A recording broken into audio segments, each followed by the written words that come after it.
Hey guys, welcome back to the channel. This is story about what if Naruto takes to his training with the guidance of several items that Zabuza left him after the wave mission. Part 1. Before I start, please do support for more amazing content and comments for part 2. Do consider to subscribe my channel and share my video to your friends and check out the description as well. Let's start the video. Letting the lukewarm water wash away all of his recently accrued stress and grime, a 15-year-old blonde shinobi couldn't help but sigh as the grimace he wore on his face shifted to a look of determination. Naruto Uzumaki had a mission, and he damn sure wouldn't shy away from the task he had been assigned by the last person one would think possible. Zabuza Momochi, demon of the hidden mist and notorious S-rank missing nin from Kiri. His first mission as a shinobi outside of the Leaf Village that he called home was a complete fiasco, and the young Uzumaki had learned what being a ninja truly meant during that fateful clash on the bridge that had liberated Wave Country. It was there that he had fought for his life alongside his recently formed team, which consisted of Sasuke Uchiha, Sakura Haruno, and Kakashi Hatake. As his merciful enemy Haku had explained to him as he cradled Sasuke's needle-ridden body, the way of shinobi meant the possibility of death to not only himself, but the precious few he cared about.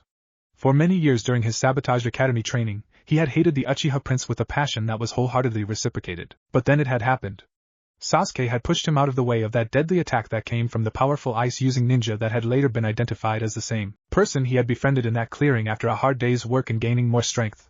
And despite everything he could possibly conceive, he just couldn't figure out why. Sasuke told him his body had moved all on its own, but that just didn't make any sense at all to the Jinchuriki. All his life he had been either emotionally or physically harmed by the majority of his home village, due to the fact that he houses a demon fox within him for the purpose of keeping those very same people safe. He couldn't fully comprehend the notion of someone actually defending his life. But running his hands through his messy mop of hair, the young ninja shrugged off his confusion and decided to focus on the matter at hand.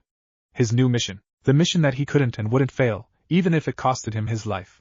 Yugura, the fourth Mizukage, and the Jinchuriki of the three-tailed turtle. Naruto couldn't understand how someone so similar to him could do what he was doing to the country he ruled over. But in a way, Naruto had more of a grudge against his fellow Jinchuriki than Zabuza ever had. Naruto dreamed of being a Kage himself and protecting his home, despite being ostracized and violated during his difficult life. So why would Yugura, after gaining the most prestigious position in the land, squander it by killing off people who had suffered such similar hardships? Haku had been a victim of the ongoing bloodline purges that were a curse to those born different in Water Country, and even Zabuza apparently had been, which was the reason he worked for that bastard Gatu in the first place. He could still remember the man's dying request to him after Haku sacrificed his life to save his, and Naruto moved his battered body next to the young ninja he had formerly regarded as a tool to be disposed of. After dropping the kunai knife Naruto had tossed into his mouth before Zabuza recklessly tore through Gata's hired thugs and plunged it into the shipping magnate's chest, the demon looked to him with a peculiar expression that Naruto couldn't quite place.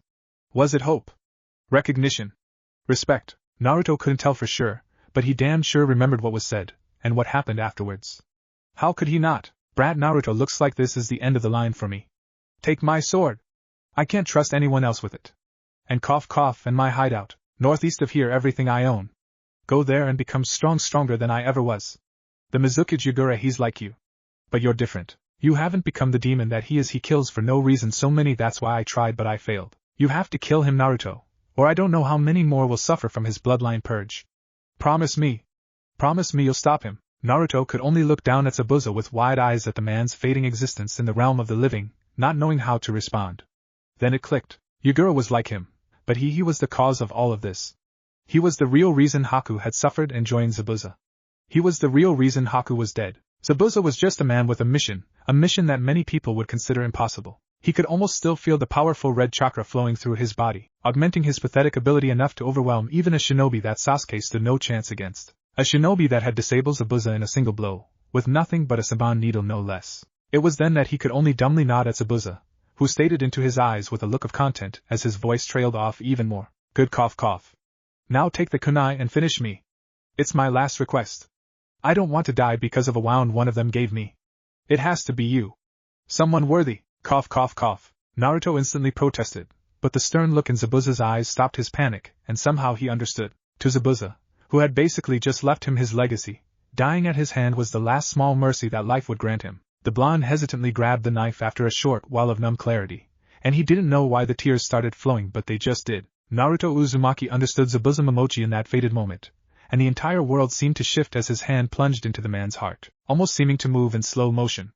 Zabuza in that moment had become something like a father to Naruto, as crazy as it had seemed. Haku had become like a brother or sister, whatever he was. He wasn't betraying the Ice Shinobi's brave sacrifice in that moment, but instead he was only solidifying it. He was taking the mantle that was Zabuza's purpose in existing, and Zabuza was passing the torch to the only person he could depend on.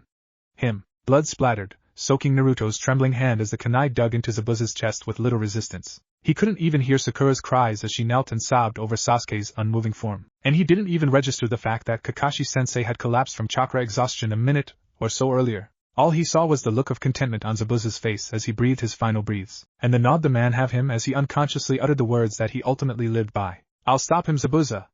I give you my word, and I never break my word. That's my ninja way. Believe it." Days and maybe even years seemed to pass as their eyes never faltered, looking directly into each other's souls as flames seemed to fade from Zabuza's eyes and intensify in Naruto's. Then the demon of the mist closed his eyes for the final time, and Naruto didn't think before making a few shadow clones to check on his downed comrades and take Zabuza and Haku to bury them both in the clearing where he first met Haku. After that he didn't even register the roaring celebration as the freed inhabitants of Wave Country converged on the bridge, or the fact that said bridge was named after him shortly thereafter.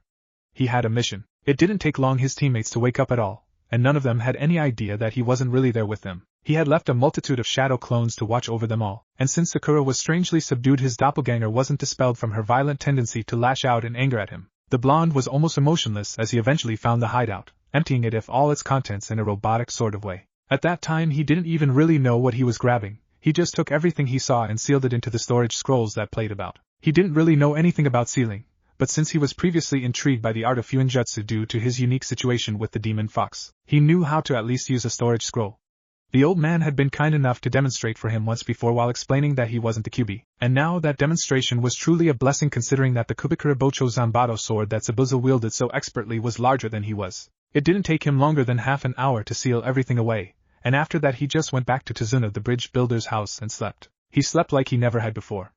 Naruto didn't even wash the blood off of his hands until he made it back to Konoha a few days later. Until just now, as he stood for a couple hours in his small shower and let the water wash everything away, shivering a little as the water began running colder and colder, Naruto gave an appreciative nod thinking of Haku and how his ice techniques were infinitely more worse than the chill he now had. After exiting his bathroom and drying off quickly, the young man decided to make a clone to boil some water for instant ramen while he finally unsealed everything Zabuza had left him. Grabbing the scrolls from his pack and placing them in the middle of his tiny living area, Naruto reverently knelt beside them with a look of determination and began getting down to business. A few minutes later, the boy almost fainted because of what he found within. Everything he would ever need. Recovering from the initial shock, Naruto couldn't help but chuckle as he thumbed through the massive pile of Ryo one of the scrolls had unleashed before him. There were also numerous pieces of reading material, ranging everywhere from outdated and updated bingo books to jutsu scrolls consisting of water-natured techniques. There were also many articles of clothing, most likely due to necessity more than a desire to be fashionable. Since Zabuza and Haku were constantly on the run as missing nin, Naruto thought it made a lot of sense to be able to change appearances. There was also a multitude of swords, well 3 to be exact besides Zabuza's Zanbato. One was a basic ninjato, another a katana and the final one a shiraseiya. He seemed drawn to the shiraseiya and the kubikura bocho, and he also held a great respect for the senbon needles that Haku had all but decimated him with previously. There were also a few unusual kunai present, as instead of the straight kind he was used to using they all had curved blades. After some more rummaging Naruto found that he now had books and scrolls on human anatomy, herbs and poison, psychology, and surprisingly blacksmithing. There was also a cookbook that he had to guess was Haku's, along with a blank black notebook that instantly grabbed his attention for some reason. He didn't even hesitate to open it foregoing the others for some odd reason, but upon finding out what was within he felt his heart hitch because of its content. It was Haku's journal. Opening it to the first page with barely contained excitement, Naruto looked forward to learning more about their journey and began reading at his slow pace. Zabuza-sama and I are going on a mission today, and because of our run-in with the hunter Nin during our assassination of that corrupt councilman, I've decided to keep this journal from this point on. I know that as a tool I may need to kill my heart for the sake of my precious person, but I've still been learning everything I can learn about healing techniques. Ever since Saira has passed I haven't been able to sleep well, and maybe I'm not cut out for this life. I have made a vow, however. The next time I will not be helpless as someone dies in front of me, and my conviction of protecting what's important to me will never cease or wane. I've also been developing my snow leopard taijutsu with unwavering commitment, and I am glad to say it's coming along well. I may not be much of an artist, but I have still been drawing the techniques that feel natural to me and the philosophy behind them. I have resolved to make Zabuza proud of my ability, and nothing will stop us from achieving his goals. P.S. The grilled eel and squid we shared was the best I've ever eaten. Naruto hungrily read more and more entries that Haku wrote down, not even noticing the amount of time that seemed to pass. He eventually found something that left him gobsmacked about halfway through the journal, after learning of countless encounters with other ninja and completed missions. It's a beautiful day today, and Zabuza seemed most pleased with my performance during our mission to Kumo. We are now heading toward Whirlpool Country, the ancestral land of the Uzumaki clan, with hopes of finding powerful sealing techniques. The Uzumaki clan were famous for Fuinjutsu, Kenjutsu, and using chains formed of their chakra that could even suppress tail beasts. Zabuza-sama has even stated that a certain Uzumaki once sealed off an entire village, and he only narrowly escaped, and I think Kami he managed to. Apparently the village was destroyed, and my clan once were part of the shinobi force before we became refugees when Kumo and Iwa destroyed them in their fear. It is truly a saddening tale, for such powerful ninja to have been killed because of their own vast potentials. I can only hope we succeed in finding what he desires, and perhaps I can learn more about my Kekai Genkai if we're fortunate enough. The whirlpools surrounding the country have deterred us so far, however, so I am skeptical if we'll even make it ashore, the place where my ancestors once resided. P.S. The tempura we ate together was delicious. Naruto couldn't believe what he had read, and he reread it several times before turning the page and becoming a bit disappointed. Apparently they never made it to Whirlpool, and they almost died, to be honest. There was a creature that kept all vessels back, and even if they could get past, there were still the powerful whirlpools to bypass as well. In the end they decided to take more missions, and gain anything they could from plotting the corpses of the shinobi they killed off. Naruto had always wanted to know about his family, and now it seemed he had a lead to go on. The blonde was enthralled and excited about the idea of making chakra chains. He couldn't believe he came from a great clan of ninja when he lived in such poverty his entire life, but somehow it felt right to him. Gigi did tell him that his parents had enemies that he couldn't handle at this point, and now Naruto understood why. If anyone ever knew he was an Uzumaki clan member, he could at the very least expect Kumo and Iwa to send assassins to make sure he was deadened. With a visible frown Naruto kept reading, eventually stumbling upon a few interesting entries involving shinobi that Zabuza had history with. One's name was Meitorumi, a kunoichi that held 2 Kekai Genkai and shared Zabuza's goal of liberating Kiri. The other was with a fellow swordsman of the mist named Kisame, a man that apparently overpowered Haku and Zabuza with ease and caused them to retreat. If such a shinobi could exist, Naruto didn't ever want to fight him. That was for sure. After making a mental note to try and find them in the bingo books that were once Zabuza's, Naruto kept reading until he finally found an entry that he was mentioned in. It was from the day he first met Haku. Today I met an interesting shinobi named Naruto Uzumaki, and despite the fact that I was about to kill him as he slept, I couldn't bring myself to do it for some reason. I can't explain why, but even though I've killed before and he is a hindrance to our mission, it felt wrong. I found out that in many ways he is much like myself, an orphan that grew up despised and unwanted for whatever the reason. He didn't tell me why, but I could clearly see the sadness and loneliness in his eyes when he told me of his situation with his teammates and village. I hope he took my words to heart, as I could see that his reason for growing stronger wasn't enough. He wants acknowledgement, and he wants his existence to be appreciated. I can honestly say that I value his existence for some reason I can't explain, and I don't look forward to facing him when Zabuza-sama recovers. He's a cute boy with a good heart, and I don't know why, but maybe in another life, we could have been friends. Maybe even more. That is if he didn't think I was a boy. P.S. Naruto has the most beautiful blue eyes and yellow hair I've ever seen. The blonde couldn't help but let a few tears loose as he reread the entry again, and the couple afterwards that mentioned him. Haku had apparently been spying on him from afar, admiring the commitment he showed during his self-imposed training to trump Sasuke and master tree walking. The final entry was brief, and Naruto felt his heart almost explode from what he read. Today is the day I've been dreading, but to reach Zabuza-sama's goal I will kill my heart if necessary. But something tells me I won't be able to, and I can only hope that Naruto-kun and Zabuza-sama live on. Tears dropped continuously on the page as Naruto remembered his epic battle with the kunoichi that he thought was the most beautiful person he had ever met. Why couldn't she have lived? Why couldn't Zabuza have lived? Why couldn't he have helped them reach their goals? Why did he have feelings for Haku that he couldn't explain? He was sure of it. If they had met some other way, she would have made a wonderful wife. Someone to spend his life with. Someone who would always hold him as precious, and even worth dying for like she did for Zabuza. And he would have done the same for her. A look of fierce determination was now on his face, the tears whittling away as he reached for a few scrolls with crude illustrations that seemed very familiar. It was Haku's Taijutsu, picture and notes that made for a very detailed resource with only the most important points taken note of. Haku would live on through him, and he would become strong enough to free Kiri and protect everyone. It was even more important to him than becoming Hokage, and Naruto would waste no time in achieving their mission. It was time to get serious. As if on cue, the Uzumaki's alarm clock blared signaling that it was time to head to Training Ground 7, and Naruto didn't even think before creating a single clone to go in his stead. He had research to do, and plans to form. 20 minutes later, arriving at Training Ground 7 in record time, Naruto's shadow clone awaited his team unconcerned by Kakashi-sensei's chronic tardiness, and thought about what the boss would do in order to make it to Whirlpool. Of course it considered going to the old man Hokage to demand answers about the Uzumaki clan and requesting a trip to his homeland, but somehow he knew the discussion probably wouldn't end well. While Naruto may not have been the sharpest kunai in the holster, He had experienced enough disappointment to know better. The old man would probably ask how he found out about the Uzumaki clan in the first place, and after denying his request Naruto would probably be put under close scrutiny to make sure he didn't leave the village without permission. It was during this contemplation that a flock of crows decided to fly over his prone form, and one of the mischievous birds decided to let its bowels loose at precisely the right moment, dropping a gooey white bomb of feces directly between his eyes. "Damn it, you bastards, get back here!" Forgetting his previous train of thought, Naruto was about to try and tree hop and chase the bastards, when an interesting thought popped into his mind. A shit-eating grin instantly plastered itself on his face most ironically, and wiping his face clean with a sleeve the blonde did a complete flip and began thanking the birds along with Kami. Haku had mentioned in her journal that Naruto's transformation was something unique that she had never witnessed before, and both her and Zabuza were impressed by his performance when he and Sasuke freed Kakashi when he transformed into a shuriken.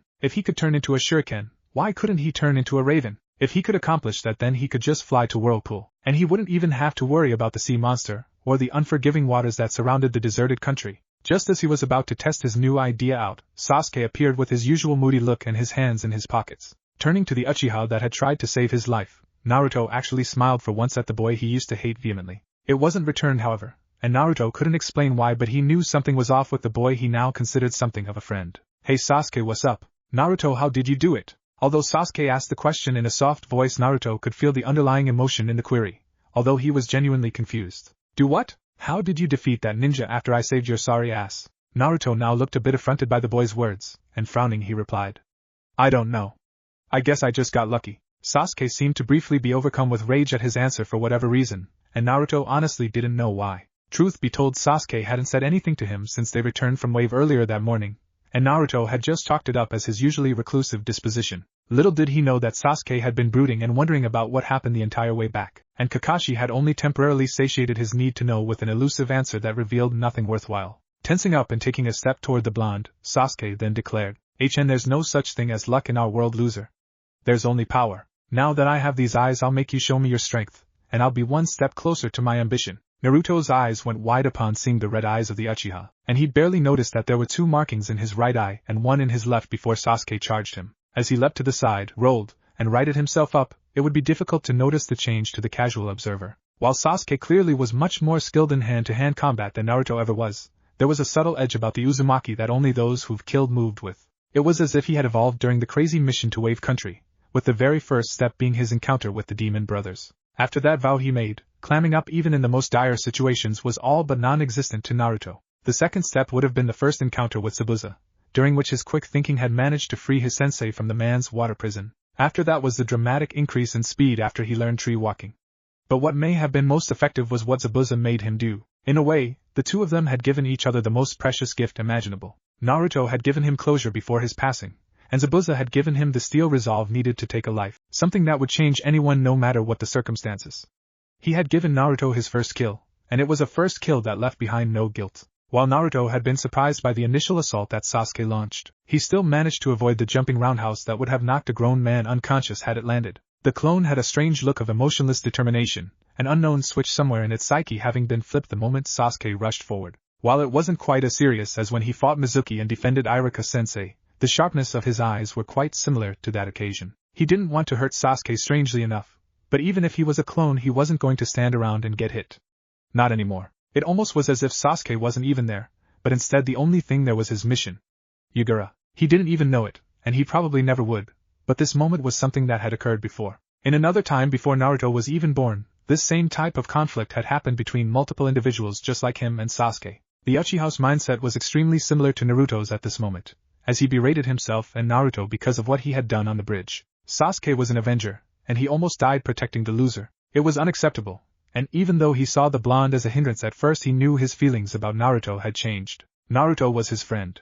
His only friend. The two genin were more alike than anyone would ever know, and both of them were linked together by fate itself to be rivals. Both of them one of the last of their respective clans. Both of them knowing the pain of being orphans. Both of them with a mission to kill, and both of their targets being extremely powerful. But there was a difference between them, something that completely differentiated them from one another. Naruto sought companionship, while Sasuke shunned such a thing. Sasuke was hell-bent on revenge, although he had yet to end a single life. Naruto was determined to free Kuri, an act that could only be described as protecting hundreds, or maybe even thousands of people from death. Yet he had killed, albeit not in cold blood.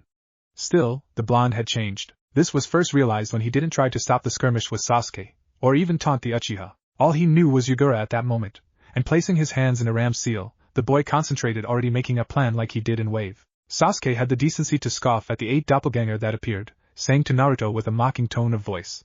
TCH. 8 times nothing is still nothing. Now come on, loser. Team. The blondes yelled as 6 of them converged on Sasuke, as the 2 that remained with Naruto poofed in smoke as he waited. The clones didn't even get close, as the predictive analytical eye that was his Sharingan gave him an edge formerly unseen. Jumping up swiftly, the Uchiha landed 4 swift kicks that used the first clone to jump off of and hit 3 more with quick split-like kicks. The last 2 clones were then dispelled mid-swing, Sasuke throwing a vicious uppercut, and then a hook that hit them both where they didn't even see it coming. As the smoke cleared, Naruto had already circled around with a kunai in hand, or at least that what it would seem to be. The boy let out a loud battle cry, and he managed the first part of his impromptu plan by gaining Sasuke's attention. The Uchiha didn't even see the kunai that Naruto had tossed while the smoke from his clones concealed his movements from Sasuke, and the Uchiha Avenger seeing that Naruto was attacking for real ran to meet his rival halfway. Then is when it happened. Naruto in a stroke of pure combat genius tossed the kunai above him in an arc as he all but flew into a jumping knee, just like the knees he had intercepted Mizuki with before.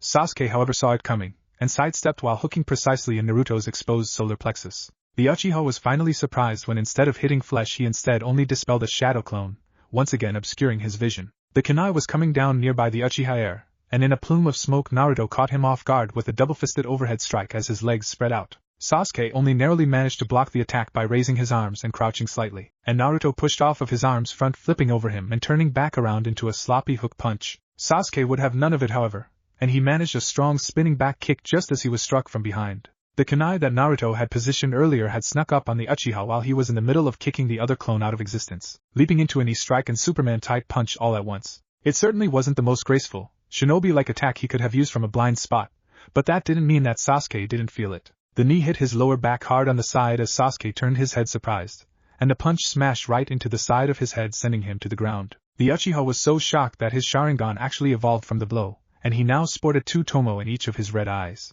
Don't underestimate me, Naruto declared with his fists balled, trembling in anger as he rose that his red eyes were covered by shadows as his head was tilted down, and in a dark tone Sasuke told him, I see, just don't let it get to your head, Naruto. The blonde was caught off guard by the small bit of respect he had just received, and he didn't even see Sasuke's next movement. It was as if the Uchiha had become 3 times faster, and the kick Naruto received was hard enough to even make his real self flinch back in his apartment. Still skimming through the reading material he now had at his home, Naruto's eyes widened in confusion at the memories from Training Ground 7, until he realized exactly what it all meant.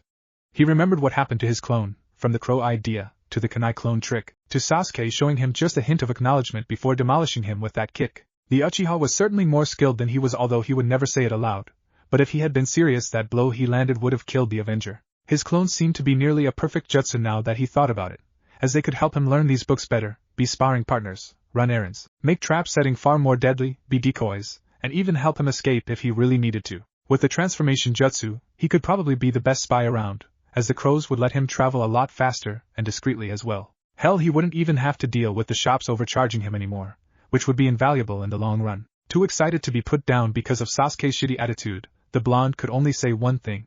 Well, scream one thing. Hell yeah!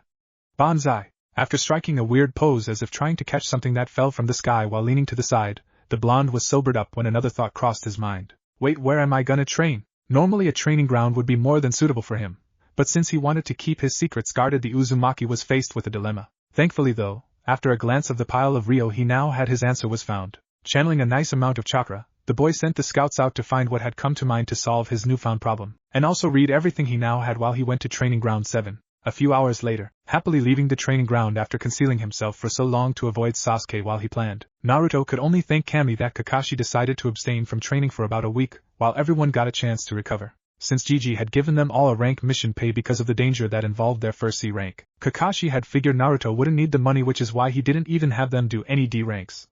Perfect. His clones had already found what they sought when he created them, a new living area. To be more detailed, he had found 3 houses right next to each other that were all vacant. Normally such a thing would be hard to find, and Naruto only managed it because of where the properties were situated. Just outside the Uchiha compound, Konoha had long had a rumor that ghosts resided there, and even though Naruto had an irrational fear of ghosts, he swallowed it because of necessity. The property in the middle would be his new domain, and the other 2 were bought to make sure he'd have plenty of privacy, and also space. They all had large backyards, a little smaller than football fields with plenty of tall trees interspersed in different places. It helped that they were all fairly luxurious and well kept, or at the very least they shitted on his small apartment. The price he got them for was also a steal because of the lowering property value, and so the future Hokage didn't even make much of a dent in the money he now had. He would still be careful with his spending though, if only out of respect for Zabuza and also because of his experience in living with very little to spend. The middle house would be furnished however, and he now had transformed clones out and about buying couches, tables, paintings, and every other thing he had never been able to acquire with his meager income. He wanted to live with style from now on, and he had a way to do it, so he did it. He'd even finally have a flat screen and a new Tempur-Pedic king-sized bed by the day's end. The blonde didn't even acknowledge Sasuke or ask Sakura out before bolting away, leaving an agitated Sasuke to reject Sakura's advance once again. He wanted to get home as fast as he could to dispel his study clones and grab his scrolls, and the only things he would be taking to his new home would be his plants, his nightcap, and frog pajamas he had received from someone as a present on one of his more horrible birthdays. Everything else would be left, and he'd also be leaving a decoy clone there daily to make sure everyone still thought he lived there. It wasn't a secret where the Jinchuriki laid his head at, and that had also often resulted in his home being vandalized by a few of the Boulder Leaf villagers. No more. Now he'd live where no one could find him, and he'd always be sure to cover his trail with transformations to keep it that way. 2 hours later, my aching head, as Naruto finally woke up after dispelling all his clones at once, the blonde made a mental note to never do it again. It was like getting hit with 20 flashbacks at once, and the rush of information was enough to nearly put the boy in a coma. He felt like he had been clubbed by Sakura 5 times at once, which was a terrifying thought. After picking himself up off the floor, Naruto began trying to sift through everything he had learned from his brief study that only lasted about 2 hours while he had waited for Kakashi from the shadows. He had begun learning more about the snow leopard style of taijutsu that Haku created, along with the names and effects of all the jutsu the Mist Nin had in their possessions. He also learned a little about poisons, and apparently Haku had favored monkshood, which was both pretty and highly poisonous. Remembering hearing Ino brag about the flower shop her family owned and how she earned money for new clothes, the blonde decided to go and see if he could buy some later. The snow leopard taijutsu mainly focused on stealth and speed, which was why there were no kata for Naruto to try and learn. Instead, the illustrations all showed various attacks as related to the enemy's position, and it held side notes on everything shown to give examples of what principles were being followed. A good example of this was a picture that showed a ninja crouched down and leaning forward under an opponent striking horizontally. The ninja crouching was stabbing a needle in the enemy's leg, directly in the tendon so as to hamper movement. Then the next illustration showed the crouched ninja rising and spinning behind the enemy, grasping the neck or stabbing the other Sanban into the exposed neck or the base of the skull. The style seemed highly geared towards shuriken jutsu, and that was something that Naruto definitely sucked at. It would be even worse with needles, as the boy found out while trying to stick a few into his wall from short distance.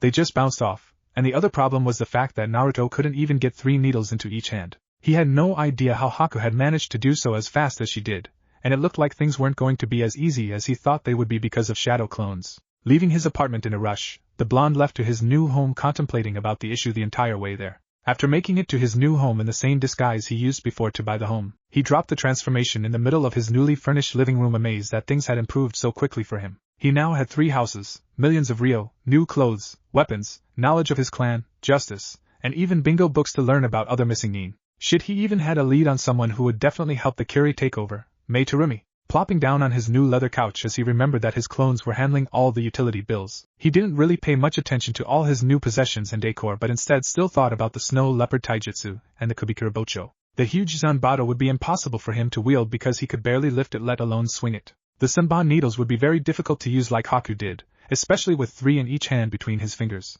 Haku didn't even pull them out from anywhere, since she just formed them from ice already in her hands. He mused he could try sealing to solve that problem, or maybe he could even try and learn to use ice techniques. There was also the possibility of using shadow clones to transform into Sanban. The main problem was that he had no idea how to use ice techniques, despite the fact that it was mentioned that Haku mixed up water and wind chakra to make the element. He hadn't even known about elemental chakra a few hours ago. He just thought you could do awesome stuff if you learned the jutsu. Apparently he was wrong. Since he had a week off, he'd just have to train himself into the ground like he had done for so long, except now he had material to study instead of just improvising. He'd need to strength train in order to use Zabuza's blade, and he could handle that personally since he didn't think his clones doing strength training would accomplish anything. They definitely could help him learn taijutsu, ninjutsu, and study though. Walking out to his backyard and examining the scenery, Naruto let out a sigh of contentment, and thanked Zabuza for everything. He wouldn't be failing in his mission, and he knew the longer it took then the more people like him and Haku would die for no good reason. He noticed one thing about his new housing though, and if he wanted to be able to train in his yard it'd have to be rectified as soon as possible. There was no water whatsoever, unless you counted the faucet for the hose on his cozy patio. Maybe he could change that. He did have the Rio after all. A little later Yamanaka flower shop, while he had a few clones that were currently digging a very large hole in his new backyard. Naruto decided to go to the Yamanaka flower shop and see if he could score some monkshood, aka wolfbane. He honestly wasn't the type to use poison in battle normally, but something that Haku had written stuck firmly to him and ingrained itself in his beliefs. You use everything at your disposal to get the mission finished. It could probably cover a broad scope of things that pertains to life in general, and Naruto saw that many of the principal Haku spoke of follows along those lines. Your disposition in battle should be the same as your everyday life. That's why neither Haku nor Zabuza took an actual combat stance when they fought. They just stood normally. It was actually quite scary when Naruto thought about it. He could just imagine walking by someone on the street and then suddenly being killed by the unassuming assailant. Haku apparently had killed quite a few people using this exact method, and disappeared shortly thereafter. There was also the fact that not taking a stance gave nothing away about how you fought. If you saw a person take an obvious wrestling stance by squatting low with open hands, it'd be safe to assume that they utilized grappling technique. If someone squared up with you and lifted up their clenched fists while tucking their chin, it would be safe to say they used a striking method like boxing. But when someone just stood it didn't show anything. You wouldn't know how they would come at you until they did, and that concept greatly appealed to the blonde ninja. Unpredictability. Ino certainly seemed to be surprised seeing the familiar form of the village prankster and class clown visit her family's shop, if the wide-eyed expression was anything to go by. And Naruto. Is that you, like my new look Ino-chan?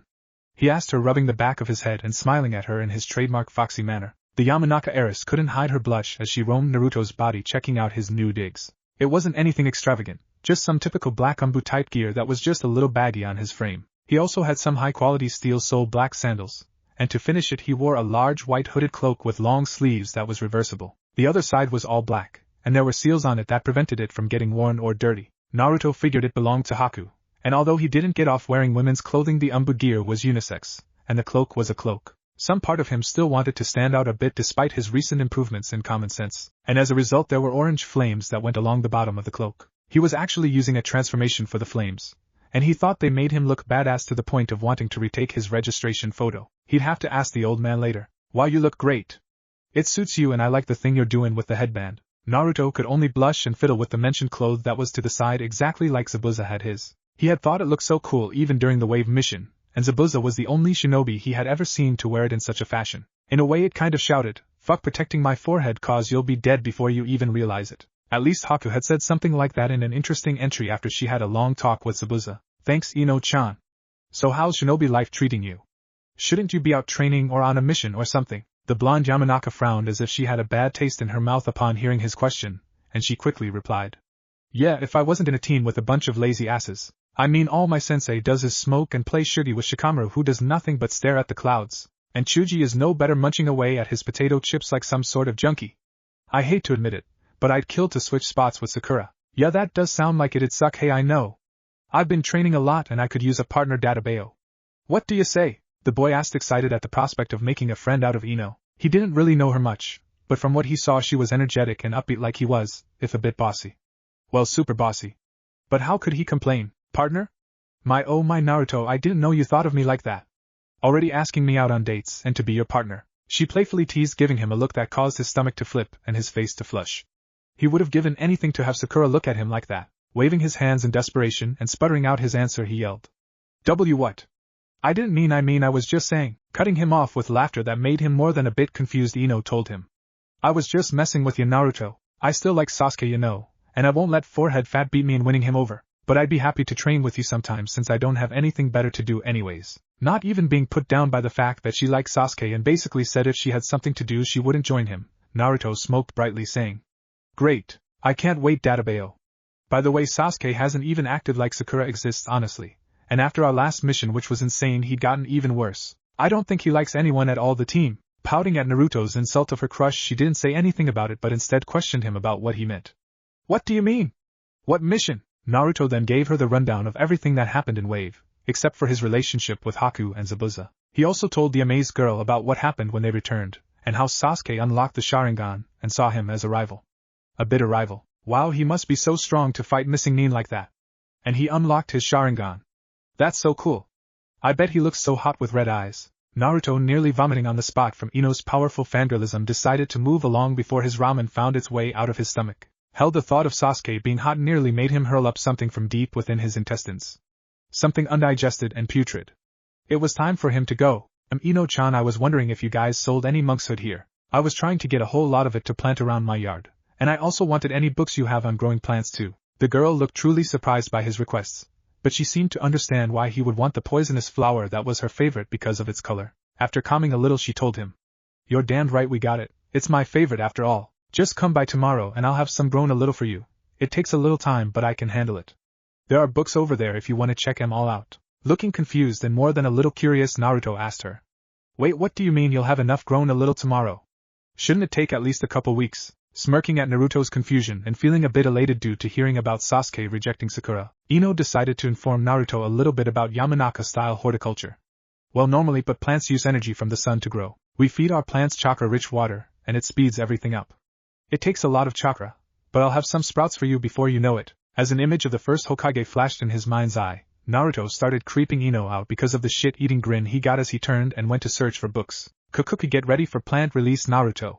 Next chapter, the results of training. A day after leaving Yamanaka flower shop, Naruto could be found doing a multitude of exercises in his revamped training regimen. He honestly just made up some new exercises by combining a few of them in different ways, and so he was now doing crunches while standing on the side of a tree in his backyard. The other thing he had been doing was squats while lifting the kubikuribocho above his head. He figured that the best way to get used to it was just to train with it all the time, and so he had been up and at it since early in the morning. His clones from the previous day had finished the hole for the in-ground for the pool he was trying to make himself to practice in, and so he was now waiting for some clones to return with supplies and instructions from the pool supply store on the other side of the village. He had seen a few pools around before, and he thought they were made of concrete whenever he gate-hopped and snuck in when no one was around. It seemed being such a troublemaker had benefits after all. He still hadn't tried all of his jutsu yet, and he was looking forward to it after his clones that were scattered about finished their task. A fence. A huge fence of epic proportions. His trip to Yamanaka flower shop had resulted in more than just flowers and poison, as the blonde had inadvertently stumbled upon his first jutsu. That he created. After asking Ino about different types of plants, the conversation had eventually shifted to bamboo, which Naruto was absolutely fascinated with to the point of focusing completely on it. While he had seen various architecture that utilized the hardy grass, he didn't know just how perfect it really was. On one hand, bamboo, even without chakra boosting its growth, could grow 3 feet a day. 3 freaking feet! When you consider the fact that it was nearly as strong as steel, like Ino said, and a deadly cyanide was produced when its cells were destroyed, then it was just great. While Naruto didn't understand much about cells and things like that yet, Ino had dumbed it down enough for him to understand that they were like building blocks. So if you hurt the bamboo, then a toxin would be produced. The ideas had exploded from Naruto like diarrhea when he drank that spoiled milk a few times, and his unconventional thinking had already thought of so many uses for it. First off was a tall fence around his yard, tall and thick enough that no one could see inside unless they trespass. The second idea was traps. If he could drop seeds on the ground during battle and grow them out quickly, he may be able to use an attack like Haku used when she made ice spikes, shoot from below.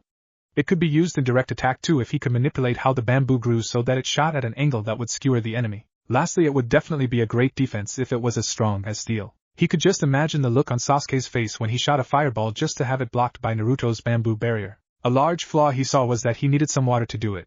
But he found out that his chakra was so powerful that bamboo grew almost immediately, even from seeds. It would sprout at a slightly tilted angle and would stretch beyond his height within a second and keeping going. He knew it wasn't Mokuton, the first Hokage's famous bloodline that allowed to trees and plant life to be grown. This was just him growing a plant from a seed and manipulating it a little with his chakra, an energy source that was more concentrated than the sun's rays. He started to bend it with his chakra, and he found that it was actually easier for him to do than sticking a leaf to himself. Kakashi said that Naruto had more chakra than anyone in the village, and seeing that the larger techniques were easier than the small ones, Naruto knew he needed to work more on his control. It was fortunate that a few chakra control exercises that Haku had written about mentioned water walking, along with Haku's water and wind manipulation. When his pool was made, he'd be working on standing in water using his chakra, until he could do it on the tips of his toes. Then after that, he'd have to try skating on his toes while using chakra to increase his speed and fluidity in movement. It was actually a part of the footwork of the snow leopard style to distribute weight in every part of his feet in differing methods for adaptability and transition and balance. Standing on one leg and doing squats was an important exercise to do, and spinning while moving the body like it was water was too. Crashing waves should be envisioned, as if you were the ocean itself when you twisted and bursted forward. Haku also wrote of something that blew Naruto's mind, to the point where he could integrate it into everything he did. It was like the figure 8, but you should envision it overlapping with itself in every angle. It was like an 8, that was crossed over itself 4 times like X, and then there was another that was 3-dimensional, as in coming toward you and going away from you with dips and rises. It was supposed to let you come from limitless angles once you learned to link attacks together so that you could do multiple X-cutting attacks at once. Not just cuts but stabs could also come from these angles, and this left Naruto with a lot to build off of. Haku didn't really use a set style, she kept developing it using techniques that worked for her, something that Zabuza encouraged. After a little reflection, Naruto knew that he would do the same thing, especially considering the Sharingan. If Sasuke somehow stole his moves later with the oh-so-great Sharingan, then he at least wanted to be able to kick his ass and switch styles. He was trying to figure out how to ask Kakashi-sensei to help him without getting rejected though. His Shuriken Jutsu just needed work, flat out. Still, the blonde was making phenomenal improvements, especially considering that he could now do the Shadow Clone Jutsu with a half-seal. The problem was that it took him about 4 seconds to gather and focus the chakra, and if he released it wrong, then if he tries to make 5 clones he'd only get 2. At least he could do it, and that was pretty much thanks to the dozen-plus clones he had training the technique. Going through a series of attacks on his clones who were moving slowly, he was sure to move precisely so he could make sure he was striking the right targets. If you held a Saban in your hand and let the tips come out at both ends, then you could attack with the 2 points in the same swing. This was for efficiency, so that in essence you were supposed to attack and defend simultaneously while pushing forward and around the enemy. Once a weak point was identified based on positioning, you could then attack or feint using the legs to attack while using the needles as projectiles. It was basically an aggressive counter-attacking style which was a perfect match for the Uzumaki. He had been purely attack and dodge before, but now he was learning much more, as Haku believed defense was more important while learning than attack. Defense, however, was not sufficient in battle, and attack was the only thing that would result in victory. Lunging forward and to the side while grabbing a straight punch with his hand and moving beside his clone, he stabbed it in the temple with the Senban as he spun around it, continuing forward. It definitely helped that Haku's style didn't take a stance, and because of that Naruto didn't waste time making mistakes, especially with how the pictures were arranged. Because they were so simple, he just started off slow and sped up with his other clones doing the other sequences that were shown. Because of the infinite sign, 8, handwork application, he knew that every strike he threw should actually be multiple attacks that could change course mid-swing to counter. It would make the style basically unstoppable because of its counter-attacking nature, quick strikes, and unlimited adaptability. Haku likened herself to a sword, much like Zabuza's Zanbato, which would rebuild itself with iron from the blood it drew. Naruto was amazed that Kubikura Bocho had this ability, and although he was saddened that Zabuza didn't really leave behind any writings, he was still happy about the jutsu. As far as likening oneself to a sword, this seemed to be an important aspect of Haku's taijutsu, since her movements could also be used with swords. You were supposed to see your body as moving with the swiftness of a sword, decisive and true. You were supposed to be like water flowing and being able to change. Change was life. Stillness was death. Flexibility was life. Rigidness was death. Just as much as having the mindset of be like an ocean was, the mindset of being a sword was there as well. Naruto could appreciate this concept and took it to heart. After a while of various taijutsu training using groups of clones that would disappear before long, Naruto knew that he would get good really soon if he kept it up. Deciding to practice his jutsu scrolls as he saw the last of the bamboo he was growing as a fence come to life before him, he grabbed the scrolls and made his way to an emptier part of the yard. The first thing he'd be doing was the hidden mist jutsu and the shunshin. Although the water dragon had him damn near drooling since the other day, he was going to really focus on water manipulation and shadow clones though, since that would be central to the style he was creating. If he had his way, he'd have the best assassination style that ever existed before long. Besides the shunshin, mist, and water dragon jutsu was the water encampment wall, great waterfall, water prison, and water bullet jutsu, which were all Zabuza's. He could only tell because the rough handwriting and the lack of detail, and he figured it was because he gave it to Haku that he wrote it in the first place. There was also the jutsu that Haku created, which showed her mastery of water manipulation because of its use of a single hand seal. It actually combined the hidden mist jutsu, and a theory she made when she heard of the second Hokage who was famous for water techniques. She thought that she could start using the hidden mist jutsu to train, and after a while be able to concentrate the mist closer along the ground. Then she could multiply its mass with her water chakra, which was a basis for jutsu period, and be a key to collect water from moisture in the air like Tobirama Senju. What was ironic was that Naruto ended up being inspired by Hashirama the other day, and now he technically had a way to use their jutsu even if not as skilled as them, especially the first, since he couldn't create plant life.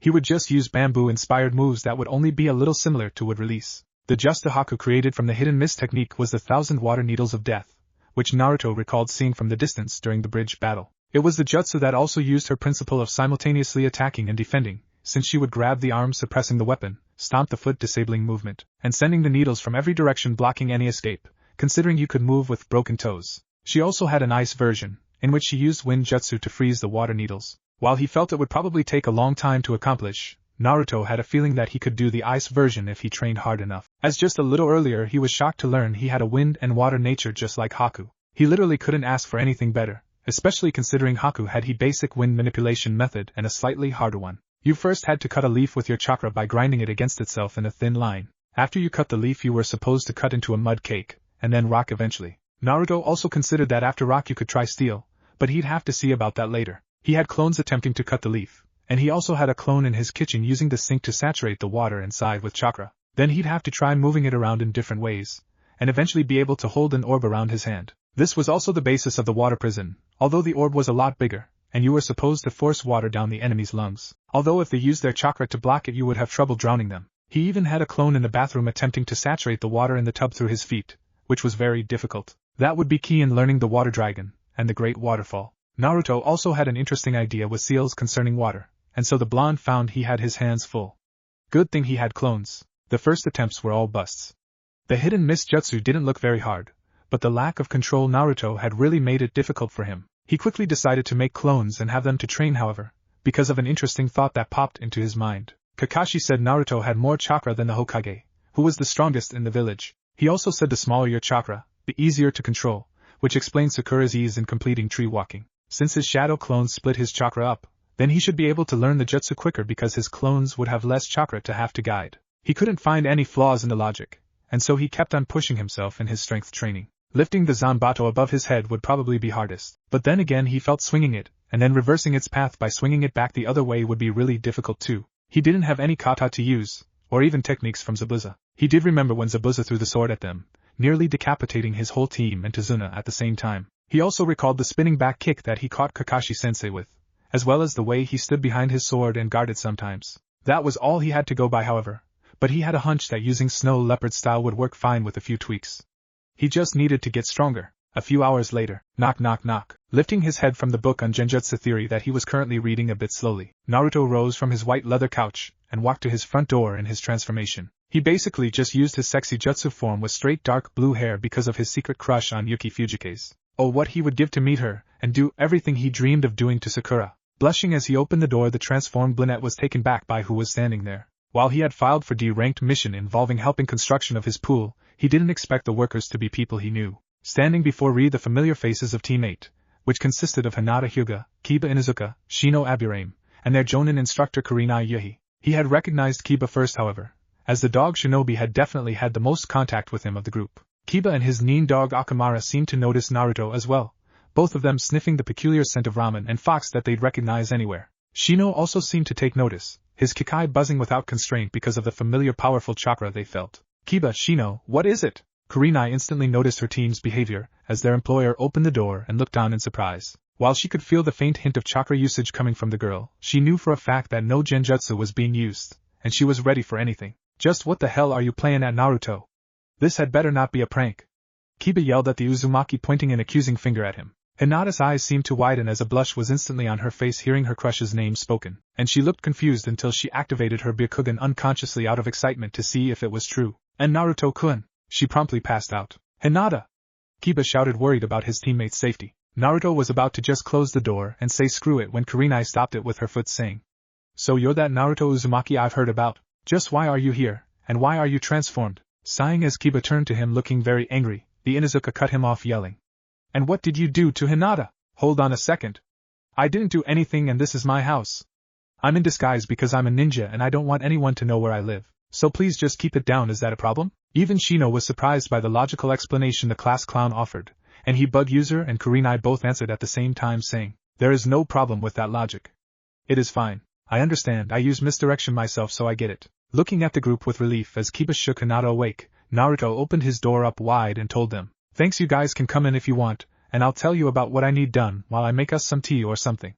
Come on. As the Jinchuriki led teammate a little bit aggravated because of being identified so soon, he pointed to his new couch as they took on the decor saying, Feel free to sit while I make some tea, and I'll tell you what I want you to do. The blonde's transformation suddenly dropped, allowing teammate to lay eyes on his true form for the first time in a while. What happened next was actually pretty interesting, even more so than Shino would have thought possible. Kurenai-sensei went completely red upon laying eyes on Naruto, and Hinata actually drooled a little before suddenly collapsing in a familiar pool of blood that shot from her nose like a, what the Hinata say, pervert? Wait, that means, Naruto could finally connect the dots now that he could see the correlation between how the Hokage turned red and exploded with blood shooting from his nostrils and Hinata doing the same as soon as she saw him. That why she always passed out when he was around. She was a pervert. For him, Naruto truly couldn't comprehend such a thing, as it was a new occurrence that he never would have thought possible. Hinata wasn't really weird, she was just some sort of shy pervert for him. And as Naruto looked at the beautiful form of her sensei, he saw that she was red in the face too, with her mouth slightly slack. A small dribble of drool could barely be seen on the corner of her mouth, and her eyes were glazed in nostalgia mixed with lust. No one knew about her lifetime crush on the fourth Hokage, the man who she had a thing for ever since she was a little girl first learning to be a kunoichi. She had just been jailbait then, and Minato Namikaze never really reacted to her attraction to him the few times she saw him in person. Naruto was exactly like the fourth as far as his features went.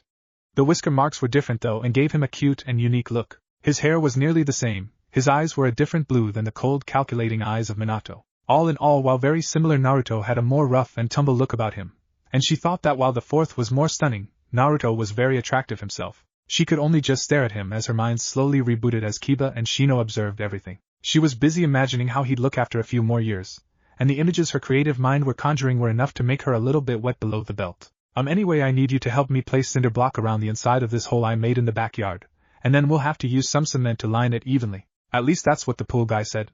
I just wanted to be sure I followed the instructions right, because this is very important to me.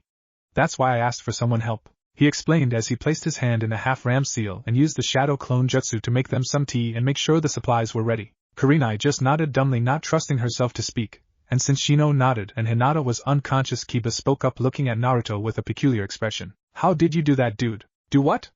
Naruto asked, oblivious of what Kiba spoke of. Kiba had definitely seen the way Kurenai looked at Naruto just now, and although he instantly went into denial because of her attraction to the dead last, he felt the need to assert himself in front of her. How'd you make real clones, with a half-seal? You were the dead last in the academy. Was that all just an act? Naruto, looking taken aback, not fully realizing how difficult the feat really was, schooled himself, and decided he'd look cool and go with the flow. Maybe I am a ninja and ninja have their secrets, right? I'll just tell you to never underestimate me, Dadabayo. Oh yeah, well, even if you were faking, that doesn't mean you can take me, Kiba declared, trying his best to radiate dominance and make Naruto intimidated. Kiba! Stop being rude to our client, this isn't the time and place for that.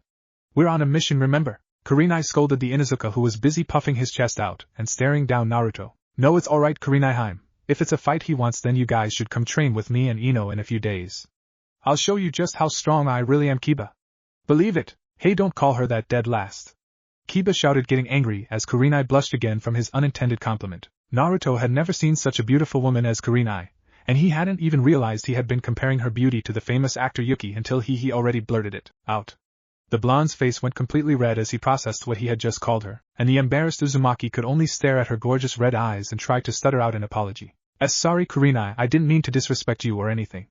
It's just you're like a princess when I look at you, and I just said what I thought. Kurenai, for all her experience as a renowned expert kunoichi, just couldn't stay her usual stoic self around Naruto, her fangirl days crashing back into her full blast because of his resemblance to the fourth. It didn't help that Naruto had just called her princess twice, and the thing about it was that he said it without thinking. The Genjutsu expert almost wanted to jump the Uzumaki in a very ankle-like manner, but she managed to barely contain the blush and warm feeling that was spreading in her core. She needed to get a grip. She was 10 years his senior for Kama's sake. For some odd reason that kind of turned her on even more, and she had to turn away from Naruto to give her reply. It's fine, Naruto-kun, thank you for the compliment. So a pool, you say? She had to thank Kami when the kettle began to whistle, distracting Naruto's eyes from roaming her body like he was doing. She saw how he looked at her, gazing at her hair, eyes, and curves that many men in the village likened to that of a supermodel. It was refreshing to see a man appreciate something other than her breasts and ass, and Naruto had spent most of his staring looking at her eyes and face as if in a daze. Yep, and I need it finished ASAP. I can supply plenty of clones though, so you guys don't need to work unless you want to. I just wanted to make sure it gets done right, you know. He answered cheerfully, going and preparing the tea in the new tea set he had bought. Sounds fine. Hinata can even use her Byakugan to make sure everything is even. We can start when Hinata wakes up, okay? Great. What's a Byakugan, by the way? After Kurenai explained about the Hyuga clan Kekai Genkai that allowed 360-degree vision and telescopic sight, along with chakra vision, Naruto looked fascinated at the prospect and wondered how effective their gentle fist really was. They ended up discussing many of the other clans of the Leaf, with Kiba boasting about the Inuzuka and Shino only giving a very short explanation of the Abirame, in which he just said, "We use our parasitic insects for combat and espionage." Naruto, while a little bit weary of a bug hive inside of his home, still thought it was kind of cool, and voicing his opinion to Shino, he managed to sort of make a friend out of him. Shino even invited him to join him in searching for new insects, and Naruto, being Naruto, just couldn't refuse. Naruto eventually asked Kurenai if she was from the Uchiha clan because of her eyes and hair, and he was a bit surprised at the annoyance he saw in her features as she gave him an answer. No, Naruto-kun, I am not an Uchiha. Their clan was massacred years ago, and now your teammate Sasuke Uchiha is the last remaining Uchiha in the village. What happened? Where am I? Hinata moaned as her eyes fluttered open and she regained her bearings. Naruto didn't know exactly what to do and so opted to just give everyone their tea and go outside, telling them he was ready when they were. Truth be told, he was exceedingly nervous around Kurenai and Hinata, as he was staring to crush on Kurenai, and Hinata was apparently a pervert for him. What was he supposed to do? A few images of fondling Hinata and Kurenai at the same time while they kissed each other materialized in his head, and Naruto knew one thing for sure. Crushing down his perverted thoughts, he knew this was gonna be a long day. 4 days later, it was early afternoon at Training Ground 8, and Naruto Uzumaki was waiting ecstatic at the chance to train with his new friends. He had been training 24/7 because of his clones working around the clock, and even now his large square and ground pool was full of training doppelganger. While it was only 5 feet deep, that was actually perfect for what he was using it for, and it wasn't swimming. During the last 4 days he had learned the Shunshin, Hidden Mist, and Water Bullet Jutsu, but the other law were significantly more difficult. The Water Dragon actually took like 40 seals to complete, and Naruto hadn't even memorized them all yet to even try it. His water walking hadn't improved like he thought it would, but at least he was staring to get a foothold before he fell inside. Or at least his clones did. Naruto had been training his strength by wielding the Kubikura Bocho, and his speed by practicing Shunshin. The body flicker didn't have an explanation for its normal usage, as Zabuza must have just explained it to Haku and gave her the scroll with the instructions. As a result, Naruto didn't know that it was normally used just for simple transport, and rarely in combat. As a result, he had been using the technique as much as possible with the intent to use it in combat, which had led to more than a few hard impacts with the trees in his yard and the bamboo surrounding it. Still though, the fact that he could now disappear and reappear in a burst of speed greatly increased his ability. Although his vision lagged and it took a moment to coordinate himself to attack. His taijutsu also was better after his studies, and since Kurenai had gotten him interested in genjutsu, he had bought a book on genjutsu theory that was also being studied. He had been so busy that he hadn't even read through the bingo books yet, instead choosing to use all his clones to make himself better. It was only today that he had decided to crack the books open, and he had a clone going through all the issues that Zabuza had been collecting for Kami knows how long. As everyone began to show up one by one, Naruto could only grin thinking about how he would show them just who would be the 5th Hokage. Hope you like bamboo/mist Tobirama type Naruto add in some sealing, silent killing, chakra chains, poison, and Shunshin, and we got a super cool Naruto that's not op. Chunin exams will be legendary, although I initially wanted more spying in response to Sasuke having Sharingan. Anyway, review and give suggestions, and never assume pairings because even I am unsure about it. Thanks. Practically bouncing around in excitement as Shino arrived, Naruto greeted his bug-using friend loudly with a smile and a wave that was returned by a simple nod and stoic good afternoon. The two of them barely got to talk about fire ants, which Naruto brought up when Hinata appeared, and even though Naruto was at a loss for what to do about her, he gave her a warm greeting like he had just given Shino. And she slumped to the ground again. It was actually much worse than it had previously been.